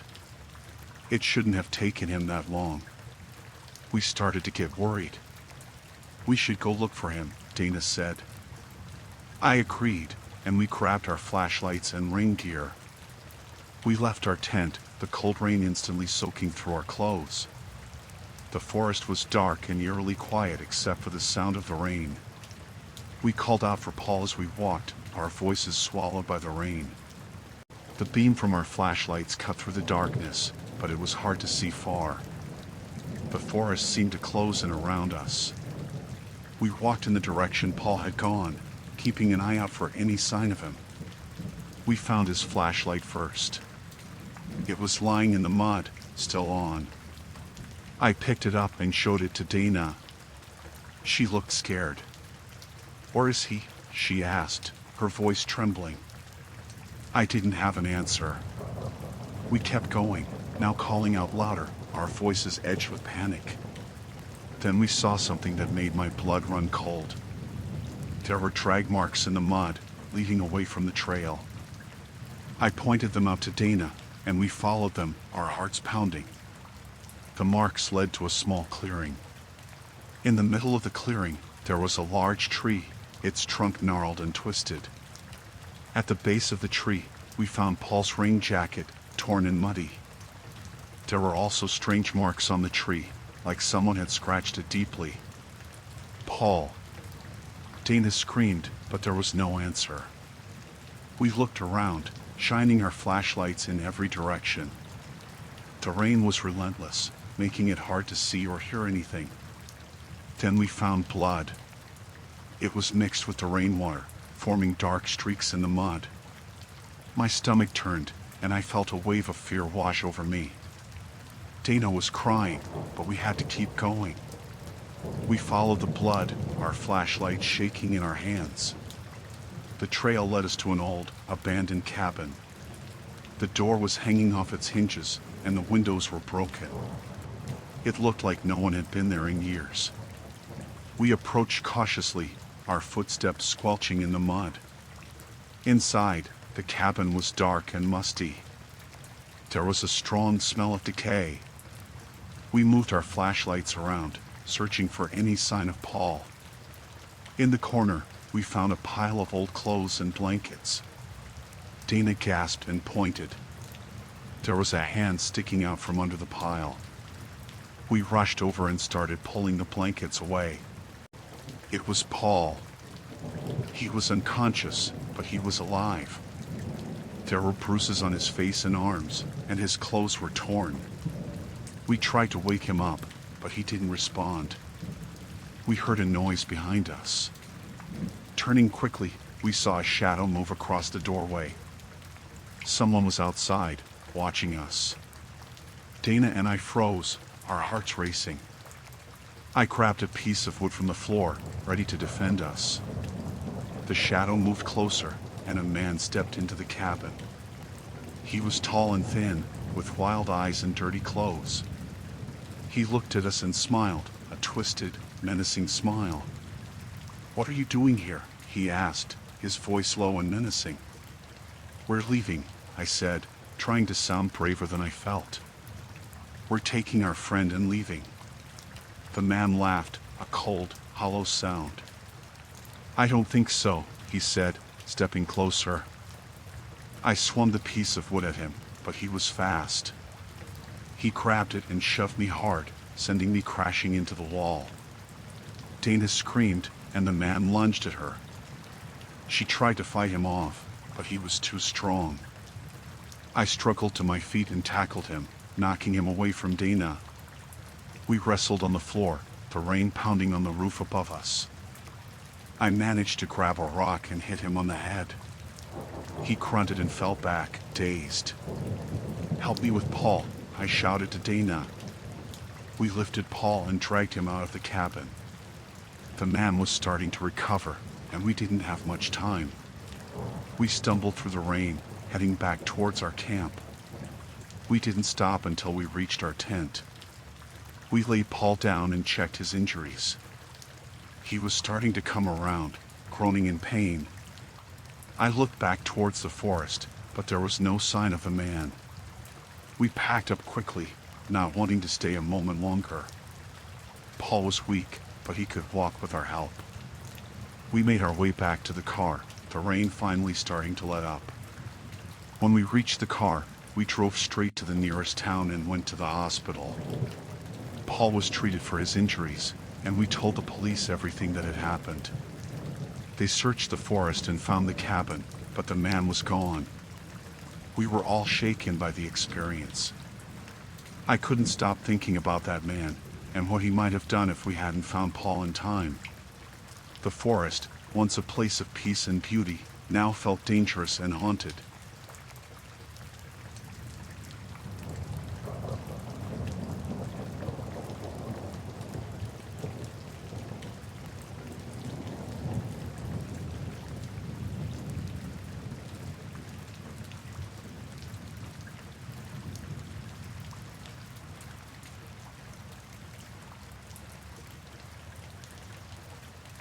I had always loved the outdoors, so I decided to start a business leading wilderness survival trips. This summer, I had a group of 8 tourists signed up for a week-long adventure in the remote woods. We were all set to spend a week hiking, camping, and learning survival skills. It was supposed to be an enriching experience for everyone. The first day went smoothly. The group was enthusiastic, and everyone was getting along well. We set up camp by a small clearing, and I went over the basics of fire making and shelter building. Everyone seemed to be enjoying themselves, and I felt a sense of satisfaction seeing them excited to learn. On the second day, one of the tourists caught my attention. His name was Mark. He was very quiet and kept to himself. I noticed he seemed more interested in observing us than participating. At first, I thought he was just shy, but his behavior started to unsettle me as the days went by. Mark began to show up at odd times. He would disappear into the woods alone and return with strange items he wouldn't explain. When asked about it, he would brush off the questions with vague answers. His eyes had a coldness to them that I couldn't ignore. I started to worry, but I didn't want to alarm the other tourists. On the 4th day, things took a darker turn. While we were practicing tracking and foraging, Mark disappeared for a long period. When he finally returned, he looked disheveled and had blood on his clothes. I asked him if he was okay, and he claimed it was from a small animal he'd accidentally injured. I wasn't convinced, but I let it go, thinking it was just my paranoia. That night, while everyone was sleeping, I heard noises outside the tent. I unzipped it quietly and peeked out. I saw Mark walking around the perimeter of the camp with a flashlight, scanning the area in a methodical way. He wasn't looking for something, he was searching for something specific. The next morning, I confronted him about his behavior. He laughed it off and said he was just checking for wild animals. I wanted to believe him, but I couldn't shake the feeling that something was very wrong. We continued with the trip, but the tension was palpable. Mark's behavior became increasingly erratic. He would stare at the others with an intensity that made everyone uncomfortable. I could sense that the group was starting to pick up on the unease, and I needed to keep everyone calm and focused. By the 6th day, we decided to go for a longer hike, hoping it would distract us from the growing discomfort. Mark was supposed to stay at camp, but he insisted on coming along. I hesitated but allowed him to join us, worried that confronting him might escalate things. During the hike, we stopped for lunch by a stream. Mark wandered off again, and I was growing increasingly concerned. I gathered everyone to make sure we stayed together and safe. As we ate, I noticed that Mark had a strange bulge under his jacket. When he went to the bathroom, I saw him placing something in his backpack, something metallic. After lunch, I decided to follow Mark discreetly. I trailed him through the woods, keeping out of sight. He eventually stopped at a secluded spot and took out what looked like a hunting knife and a rope. My heart sank as I realized he was preparing something sinister. It was becoming clear that he wasn't just a strange tourist, he was a threat. I knew I had to act quickly. I returned to the group and tried to keep my composure. I told them that we needed to head back to camp immediately and packed up our things as fast as possible. I didn't want to panic anyone, but I made sure to keep Mark in sight. When we got back to camp, I told everyone we were going to pack up and leave early due to unexpected changes in weather conditions. I started gathering our gear, trying to appear as calm as possible. Mark watched with a strange interest but said nothing. As we were packing, I noticed Mark trying to sneak away with his backpack. I confronted him and asked him where he was going. He claimed he was just going to get some fresh air, but his eyes betrayed his intentions. I decided to call for help, but our cell service was spotty. I used a satellite phone to contact local authorities and explained the situation. They advised me to keep Mark in sight and to stay with the group until help arrived. With a growing sense of dread, I kept everyone together and made sure we stayed in a safe area. Mark became increasingly agitated as the hours passed. He started making erratic movements and talking to himself. I could tell he was losing control. Finally, our rescue team arrived. They found Mark trying to sneak away from the camp. They took him into custody and assured us that we were safe. It was a relief, but I was still shaken. I didn't realize how close we had come to a terrible situation. The authorities later confirmed that Mark had been using the trip as a cover for hunting people. He had a history of violent behavior, and his plans were much more sinister than I had imagined. I felt a mix of relief and guilt, knowing that the trip had almost ended in disaster. The rest of the trip was subdued. We returned home, and everyone was safe. I made sure to follow up with the tourists to ensure they were okay.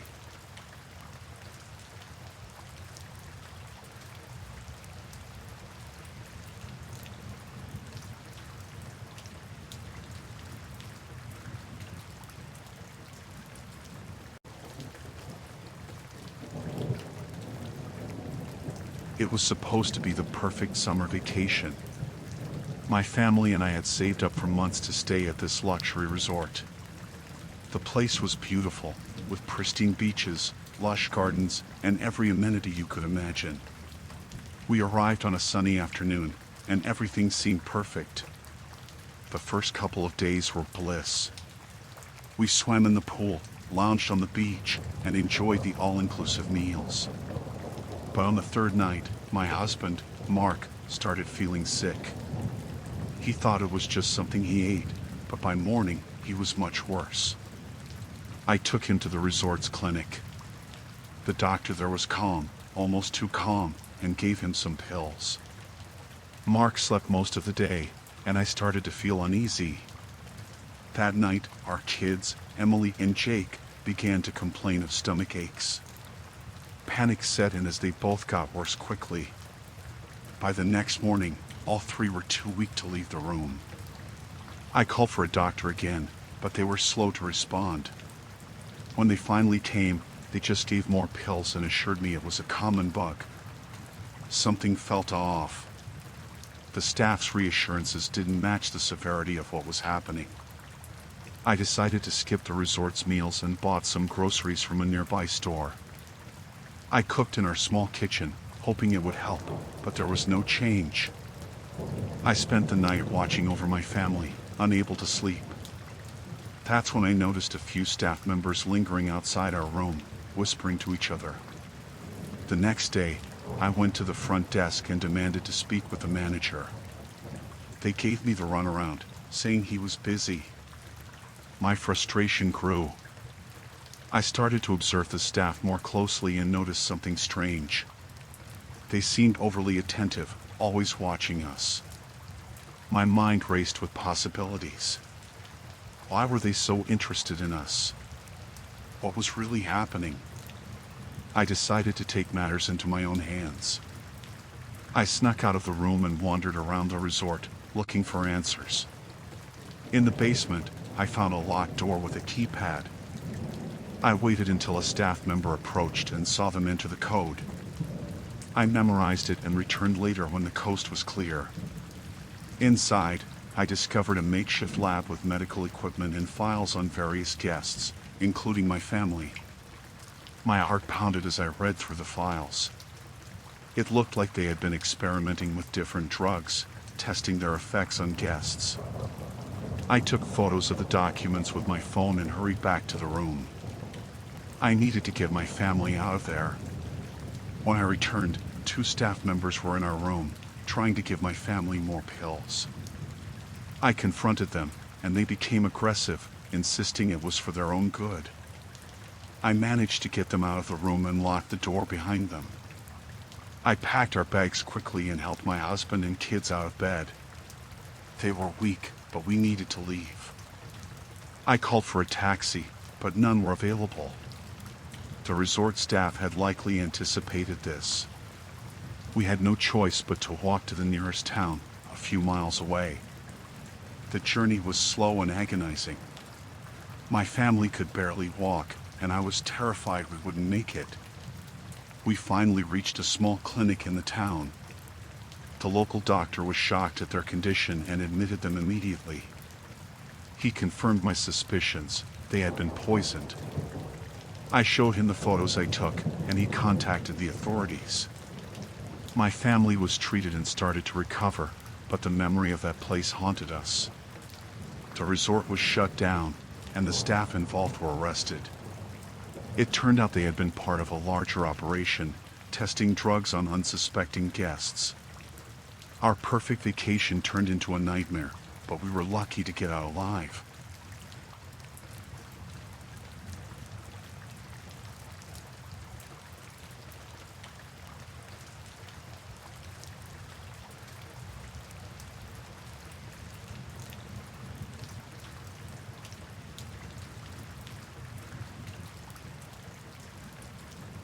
I was in town for a business presentation and checked into a hotel near the conference center.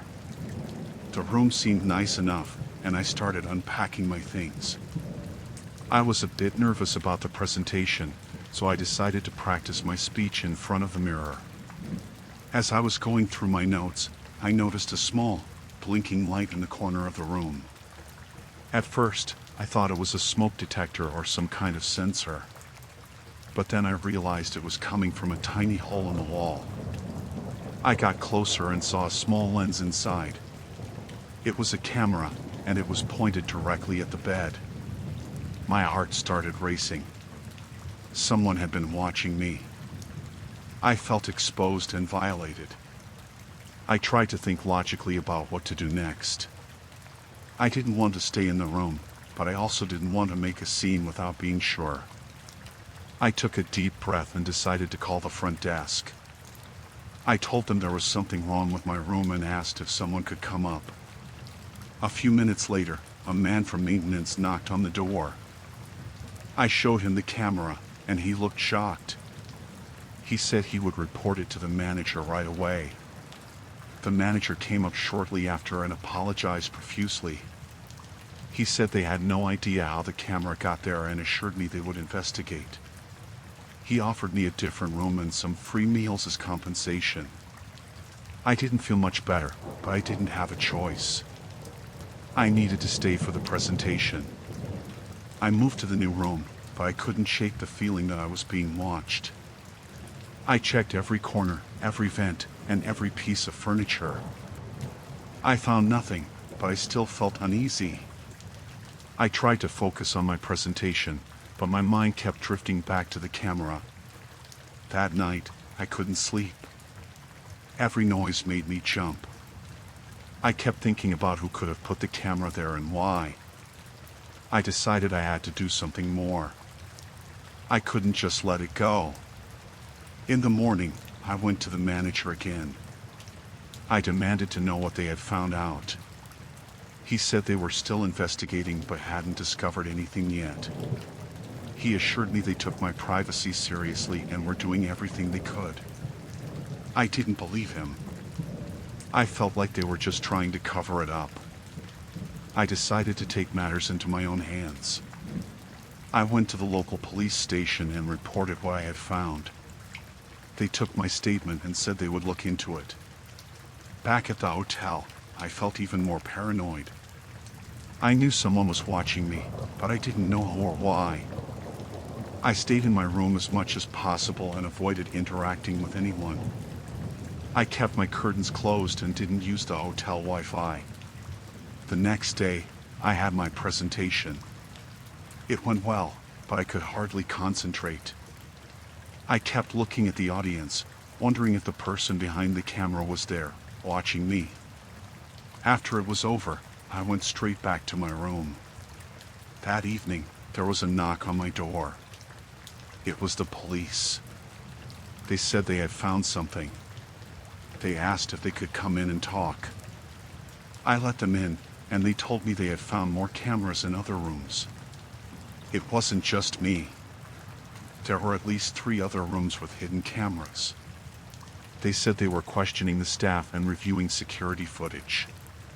They asked if I had noticed anyone suspicious. I hadn't. I felt a bit of relief knowing it wasn't just me, but I was still scared. I didn't feel safe in the hotel anymore. The police left, and I packed my things. I decided to check out and stay somewhere else. As I was leaving, the manager tried to apologize again, but I didn't want to hear it. I just wanted to get out of there. I found another hotel on the other side of town. It was smaller and less fancy, but I felt safer. I checked the room thoroughly before unpacking and didn't find anything suspicious. I finally felt like I could relax a bit. The police called me a few days later. They said they had arrested a member of the hotel staff. He had been planting the cameras and watching the footage. They found recordings of several guests, including me. I felt sick knowing someone had been spying on me like that. I thanked the police for their work and hung up. I still felt uneasy, but at least I knew the person behind it was caught. I finished my business trip and went home, but the experience stayed with me. I couldn't shake the feeling of being watched, and I was extra cautious whenever I stayed in a hotel after that. It was a terrifying experience, and it took me a long time to feel safe again.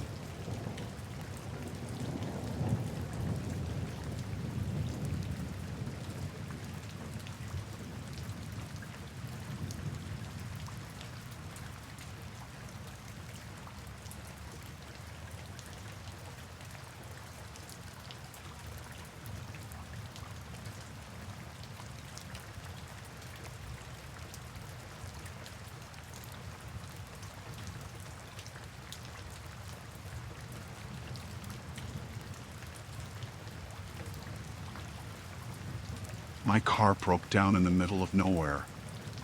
The road was empty, and my phone had no signal. I tried to restart the engine, but it just wouldn't turn over. I got out and looked under the hood, but I didn't know what I was looking at. It was just a mess of metal and wires to me. I was starting to panic when I saw headlights approaching.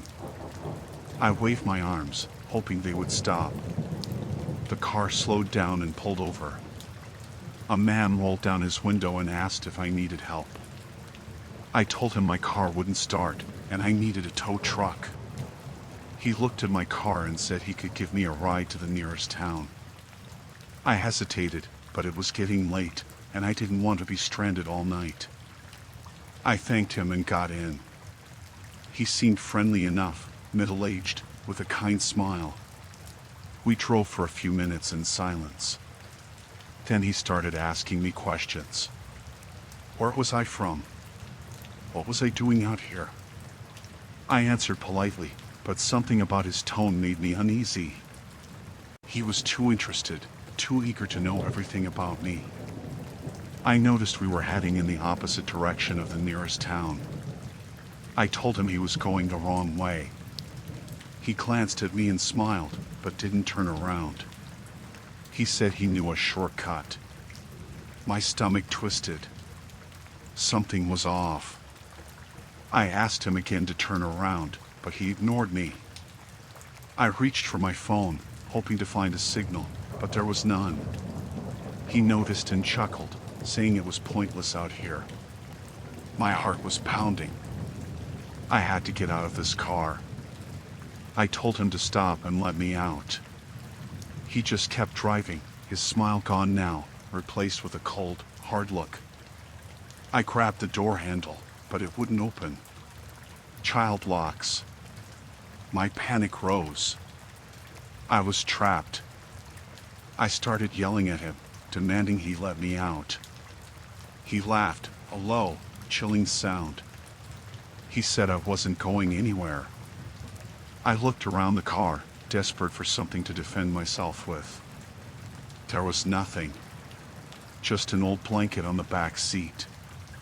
We drove deeper into the woods, away from the main road. The trees closed in around us, blocking out the moonlight. It was dark, and I couldn't see a way out. He pulled the car over and turned off the engine. The silence was deafening. He turned to me, his eyes cold and empty. He said I was going to do exactly what he said, or things would get ugly. I was shaking, my mind racing for a way out. He reached into the glove compartment and pulled out a knife. My blood ran cold. He ordered me to get out of the car. I hesitated, but the look in his eyes told me he wasn't bluffing. I opened the door and stepped out, my legs trembling. He got up too, holding the knife casually, like it was just an extension of his hand. He told me to start walking. I asked where, but he just pointed deeper into the woods. I started walking, my mind frantically searching for a way to escape. The underbrush was thick, and the trees loomed overhead, blocking out the stars. I heard him walking behind me, his footsteps crunching on the leaves. I needed to do something, anything. I stumbled over a root and fell, and in that moment, I made a decision. I grabbed a handful of dirt and leaves and threw it in his face. He yelled, stumbling back, and I ran. I didn't know where I was going, but I ran as fast as I could. Branches scratched my face, and my lungs burned, but I didn't stop. I could hear him behind me, cursing and crashing through the underbrush. I saw a light ahead, a small cabin in the woods. I sprinted towards it, praying someone was home. I pounded on the door, screaming for help. The door opened, and an old man stood there, a shotgun in his hands. He took one look at me and then passed me to the man chasing me. The old man raised his shotgun and fired a warning shot into the air. The man chasing me stopped, his face twisted in rage. He turned and fled back into the woods. The old man pulled me inside and locked the door. I collapsed on the floor, shaking and crying. He called the police, and they came and took my statement. They searched the woods but didn't find the man.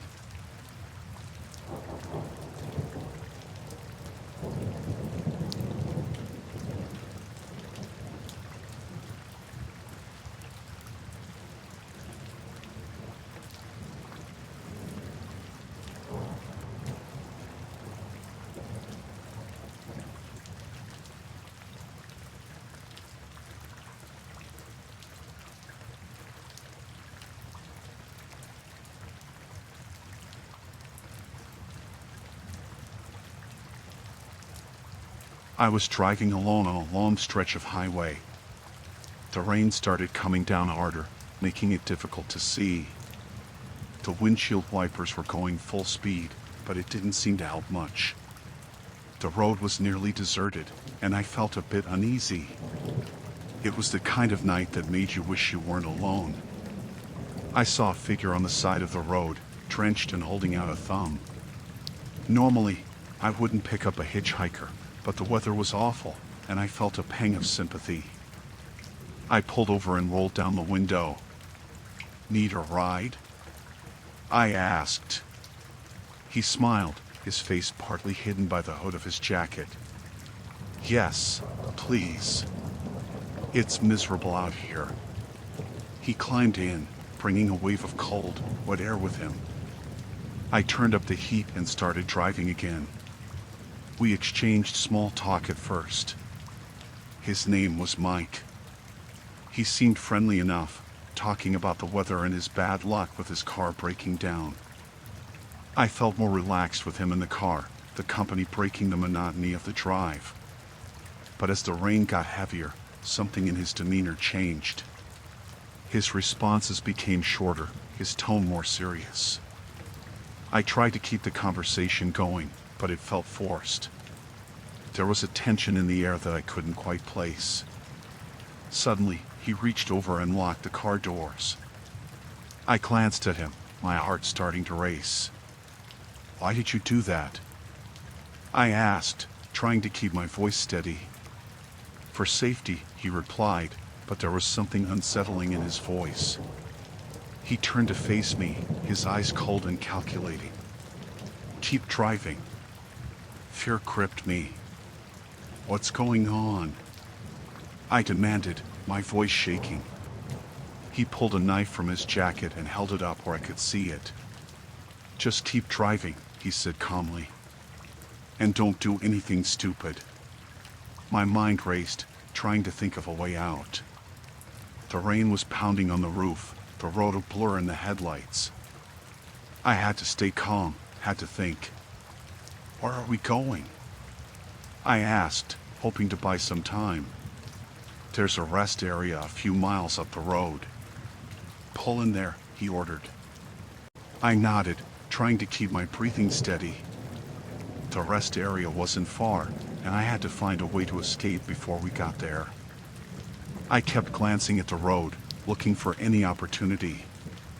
The rain made it hard to see, but I noticed a small dirt road coming up on the right. Without warning, I yanked the wheel and turned onto the dirt road. The car skidded in the mud, and Mike cursed, grabbing the dashboard for support. "What the hell are you doing?" he shouted. I didn't answer. I just kept driving, the car bouncing and sliding on the rough road. I could hear him fumbling with the knife, trying to steady himself. The dirt road wound through the trees, and I hoped it would lead to somewhere safe. "Stop the car," he demanded, his voice full of anger. He lunged at me, and I swerved, trying to throw him off balance. The knife grazed my arm, and I cried out in pain. I slammed on the brakes, the car sliding to a stop. I grabbed my bleeding arm and looked at him. He was panting, the knife still in his hand. "Get out," he ordered, pointing the knife at me. I didn't move. "Please, just let me go," I pleaded. He shook his head. "Get out," he repeated, more forcefully. I slowly opened the door and stepped out into the rain.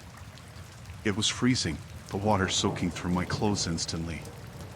Mike got out on his side, keeping the knife pointed at me. "Walk," he said, nodding toward the trees.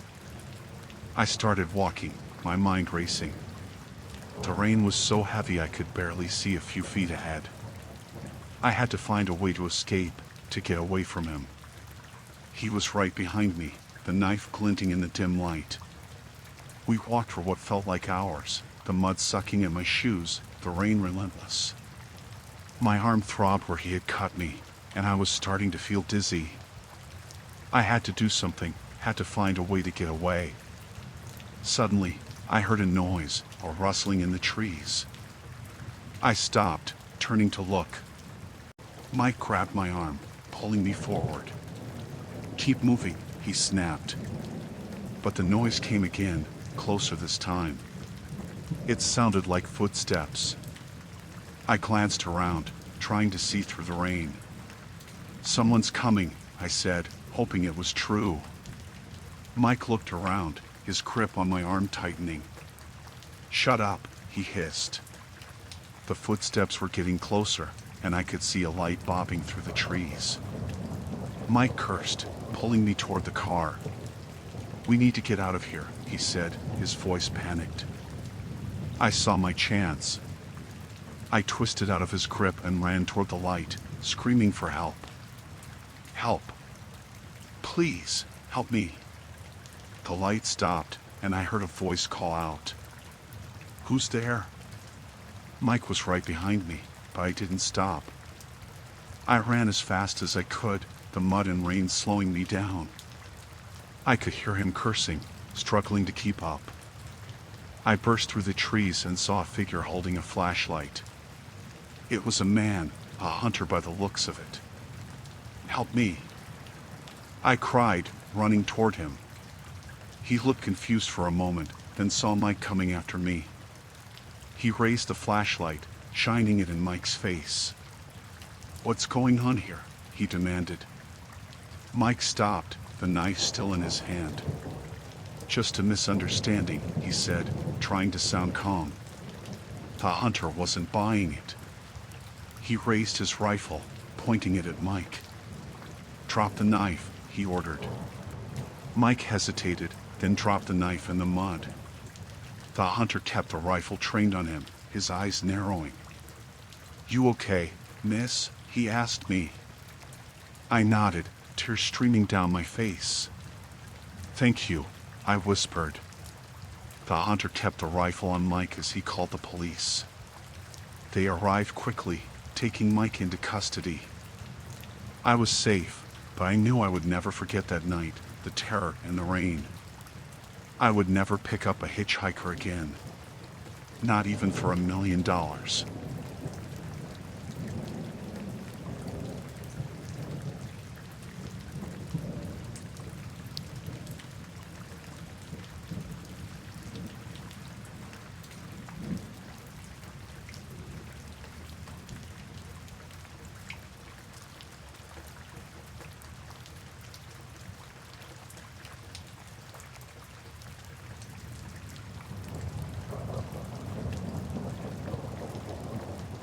Megan and I were driving to a family reunion, and somehow we took a wrong turn. The GPS lost signal, and we found ourselves on a narrow, winding road surrounded by thick woods. It was getting dark, and we were completely lost. The car started making strange noises, and soon enough, it broke down. We pulled over near an old, run-down house that looked abandoned.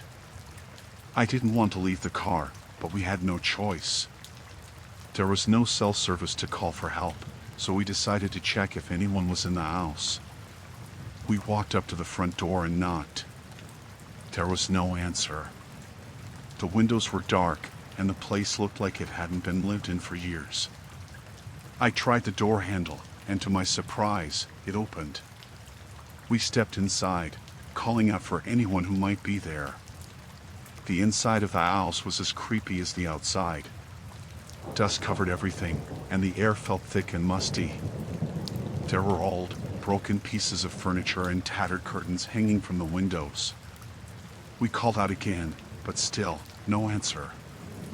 As we were about to leave, an old woman appeared at the top of the stairs. She looked frail and worn out. She said she lived there alone and rarely had visitors. Megan explained our situation, and the old woman offered to let us use her phone. We followed her into a dimly lit room. The phone looked ancient, but it had a dial tone. I started dialing for a tow truck, but the call wouldn't go through. The old woman said the phone lines were unreliable and suggested we stay the night until we could get help in the morning. Reluctantly, we agreed. She showed us to a room upstairs with 2 small beds. It was cold and smelled of mildew, but we were too tired to argue. We locked the door and tried to get some rest. Megan fell asleep quickly, but I couldn't shake the uneasy feeling. I lay there, staring at the ceiling, listening to the house creak. In the middle of the night, I heard footsteps in the hallway. They stopped right outside our door. My heart pounded in my chest. I got up quietly and peered through the keyhole. I saw the old woman standing there, just staring at our door. I woke Megan up and whispered what I saw. We decided to stay quiet and pretend to be asleep. After a while, the footsteps continued down the hall, and we heard a door creak open and shut. We stayed awake, too scared to move. At dawn, we decided to leave the house and walk back to the main road. As we were packing our things, we heard the old woman talking to someone downstairs. We peeked out and saw a man with a rough, menacing look. They were whispering, and it didn't seem friendly. We quietly slipped out of the room and made our way down the stairs. The floorboards creaked loudly, and the old woman and the man turned to look at us. Their expressions were cold and hostile. The man stepped towards us, and we bolted for the door. We ran through the woods, not knowing where we were going. We just needed to get away from that house. We could hear them shouting behind us, but we didn't stop. We stumbled through the underbrush, branches scratching our arms and faces. Eventually, we found a small clearing and stopped to catch our breath. We were completely lost, but we knew we couldn't go back. We kept moving, hoping to find a road or a house where we could get help. Hours passed, and we were exhausted and hungry. Just when we were about to give up, we saw a dirt road ahead. We followed it and eventually came to a small farmhouse. The people there were kind and let us use their phone. We called for a tow truck and waited there until it arrived. The tow truck driver took us back to our car and fixed it up. We didn't mention the house or the old woman. We just wanted to get out of there as fast as possible. We finally made it to the family reunion, but we didn't talk about what happened. It felt too surreal, too terrifying. Megan and I never took that route again.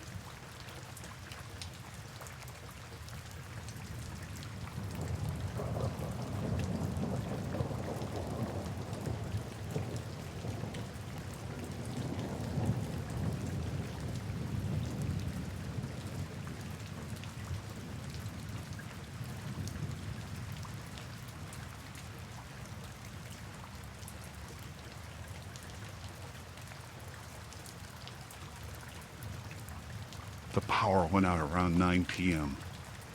I was home alone, just settling in for the night. I lit a few candles and tried to relax, but the silence felt thick. Every little noise seemed louder in the darkness. I decided to get my flashlight from the drawer in the kitchen. As I made my way through the living room, I heard footsteps in the hallway outside my apartment. My heart skipped a beat.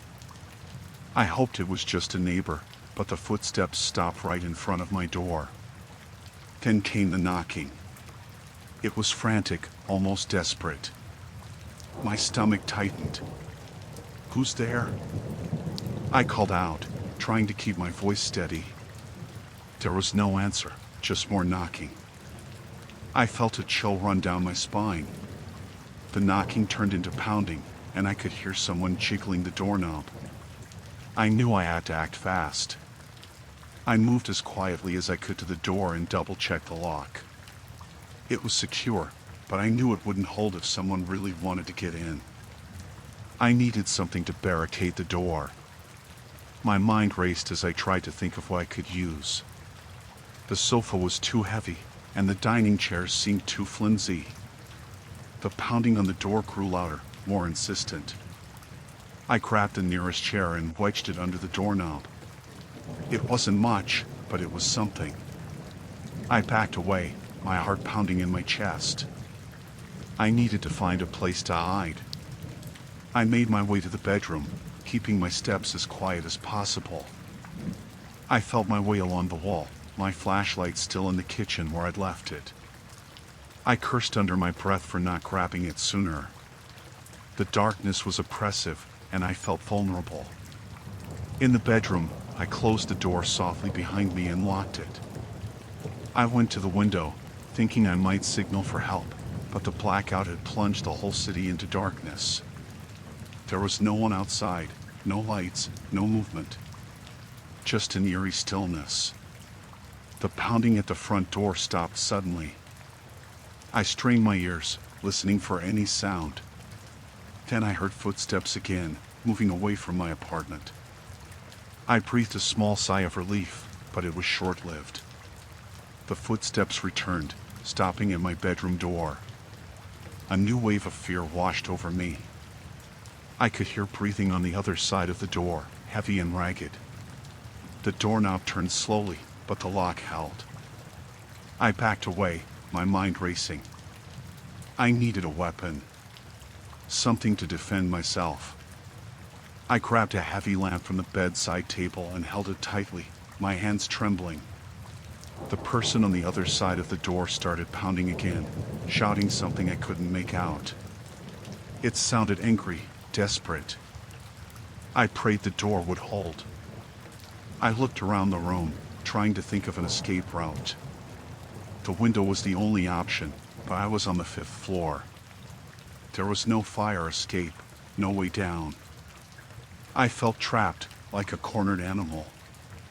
I had to stay calm, think clearly. The pounding continued, relentless. I knew the door wouldn't hold forever. I moved to the closet, thinking I might hide inside. But it felt too obvious, too confined. I needed to be able to move, to defend myself if it came to that. Then, the pounding stopped again. Silence. I held my breath, waiting. The silence stretched on, unbearable. I could hear my own heartbeat, loud in my ears. I crept closer to the door, trying to listen for any sign of movement. Suddenly, I heard a crash from the living room. The sound of breaking glass. My heart leaped into my throat. They were inside. I tightened my grip on the lamp, ready to swing if I had to. I heard footsteps again, moving through the apartment, searching. The footsteps came closer, stopping right outside the bedroom door. The doorknob turned again, more forcefully this time. The door shuddered under the pressure, but the lock held. I prayed it would keep holding. I needed a plan, something to get me out of this. Then, an idea came to me. I remembered the fire escape ladder in the hallway outside my apartment. If I could get out there, I might have a chance. But I had to get past whoever was trying to break in. It was risky, but I didn't have a choice. I took a deep breath and unlocked the bedroom door. I flung it open, swinging the lamp at the figure standing there.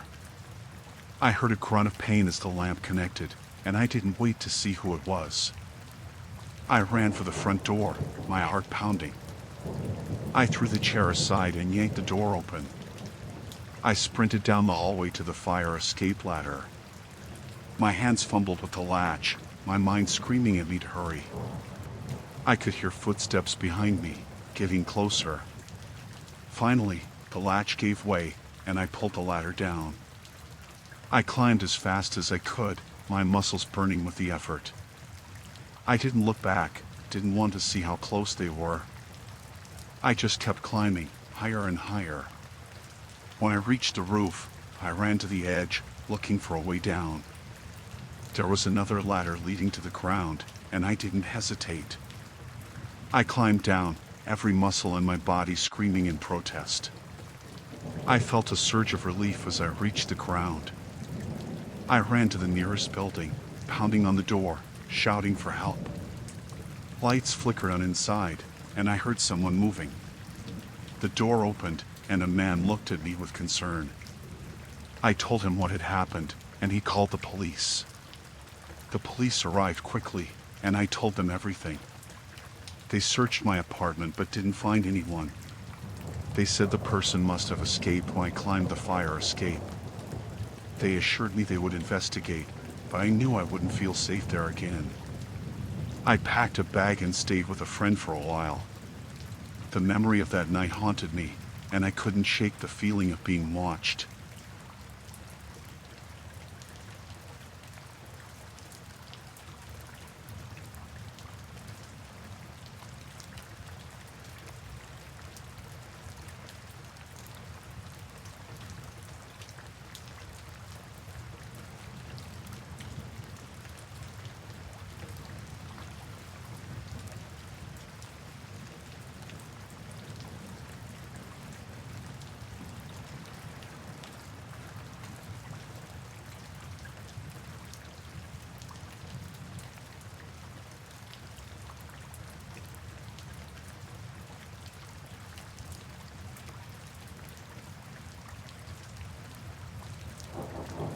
Last month, I stayed at a small hotel while on a business trip.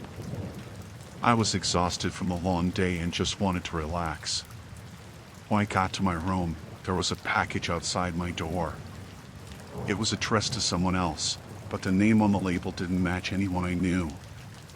I called the front desk and told them about the package. They said they would look into it and just to leave it where it was for now. I didn't think much of it and went about my evening. Later that night, I decided to check the package out of curiosity. It was a plain brown box with no return address. I opened it, expecting to find something boring, but instead, there were documents inside. As I flipped through them, I realized they were filled with sensitive information, contracts, legal documents, and some handwritten notes that made no sense to me. The more I read, the clearer it became that these documents were important and potentially dangerous. I decided to take the package back to the front desk first thing in the morning. I put everything back in the box and set it aside. That night, I had trouble sleeping, uneasy about the contents of the package. The next morning, I went down to the lobby. The front desk was bustling with activity, but no one seemed to take notice of me at first. I finally got the attention of a young woman working there and explained the situation. She looked at the package and seemed puzzled. "I'll take care of it," she said, but her voice had a nervous edge. I went about my day, thinking little more of it. That evening, as I returned to the hotel, I noticed something odd. There was a man lingering near the entrance, looking around as if he was waiting for someone. I thought nothing of it and went inside. When I got to my room, I noticed a few missed calls on my phone. They were from an unknown number. I dismissed them and went to bed. In the middle of the night, I was jolted awake by a loud knock on my door. My heart raced as I got out of bed and looked through the peephole. I saw the same man from earlier standing outside, his face hidden in the shadows. I didn't open the door. I quietly picked up my phone and called the front desk. No one answered. I was starting to panic. The knocking continued, louder and more insistent. I decided to call 911. As I was dialing, I heard a loud crash from the hallway, like something heavy being thrown. I hung up and ducked down behind the bed, hoping the intruder wouldn't hear me. I could hear footsteps approaching my door. They stopped right outside, and I held my breath, hoping they would just leave. The door handle rattled, but it didn't open. After what felt like an eternity, the footsteps receded. I waited a few more minutes before daring to peek out. The hallway was quiet again. I quickly grabbed my things, went to the window, and climbed out onto the fire escape. It was raining heavily, and I was soaked in seconds, but I didn't care. I needed to get out of there. I made my way down the fire escape, and as soon as I hit the ground, I ran to the nearest street and called a cab. I told the driver to take me to a nearby police station. I explained everything to the officers there, and they promised to look into it. They said it was good that I left the hotel. They had received reports of a possible threat to my safety. After everything, I never went back to that hotel, and I'm still not sure what was in those documents or why they were so important. I moved to a new place and stayed cautious. The whole ordeal made me realize how dangerous situations can escalate quickly, especially when dealing with things that don't seem right.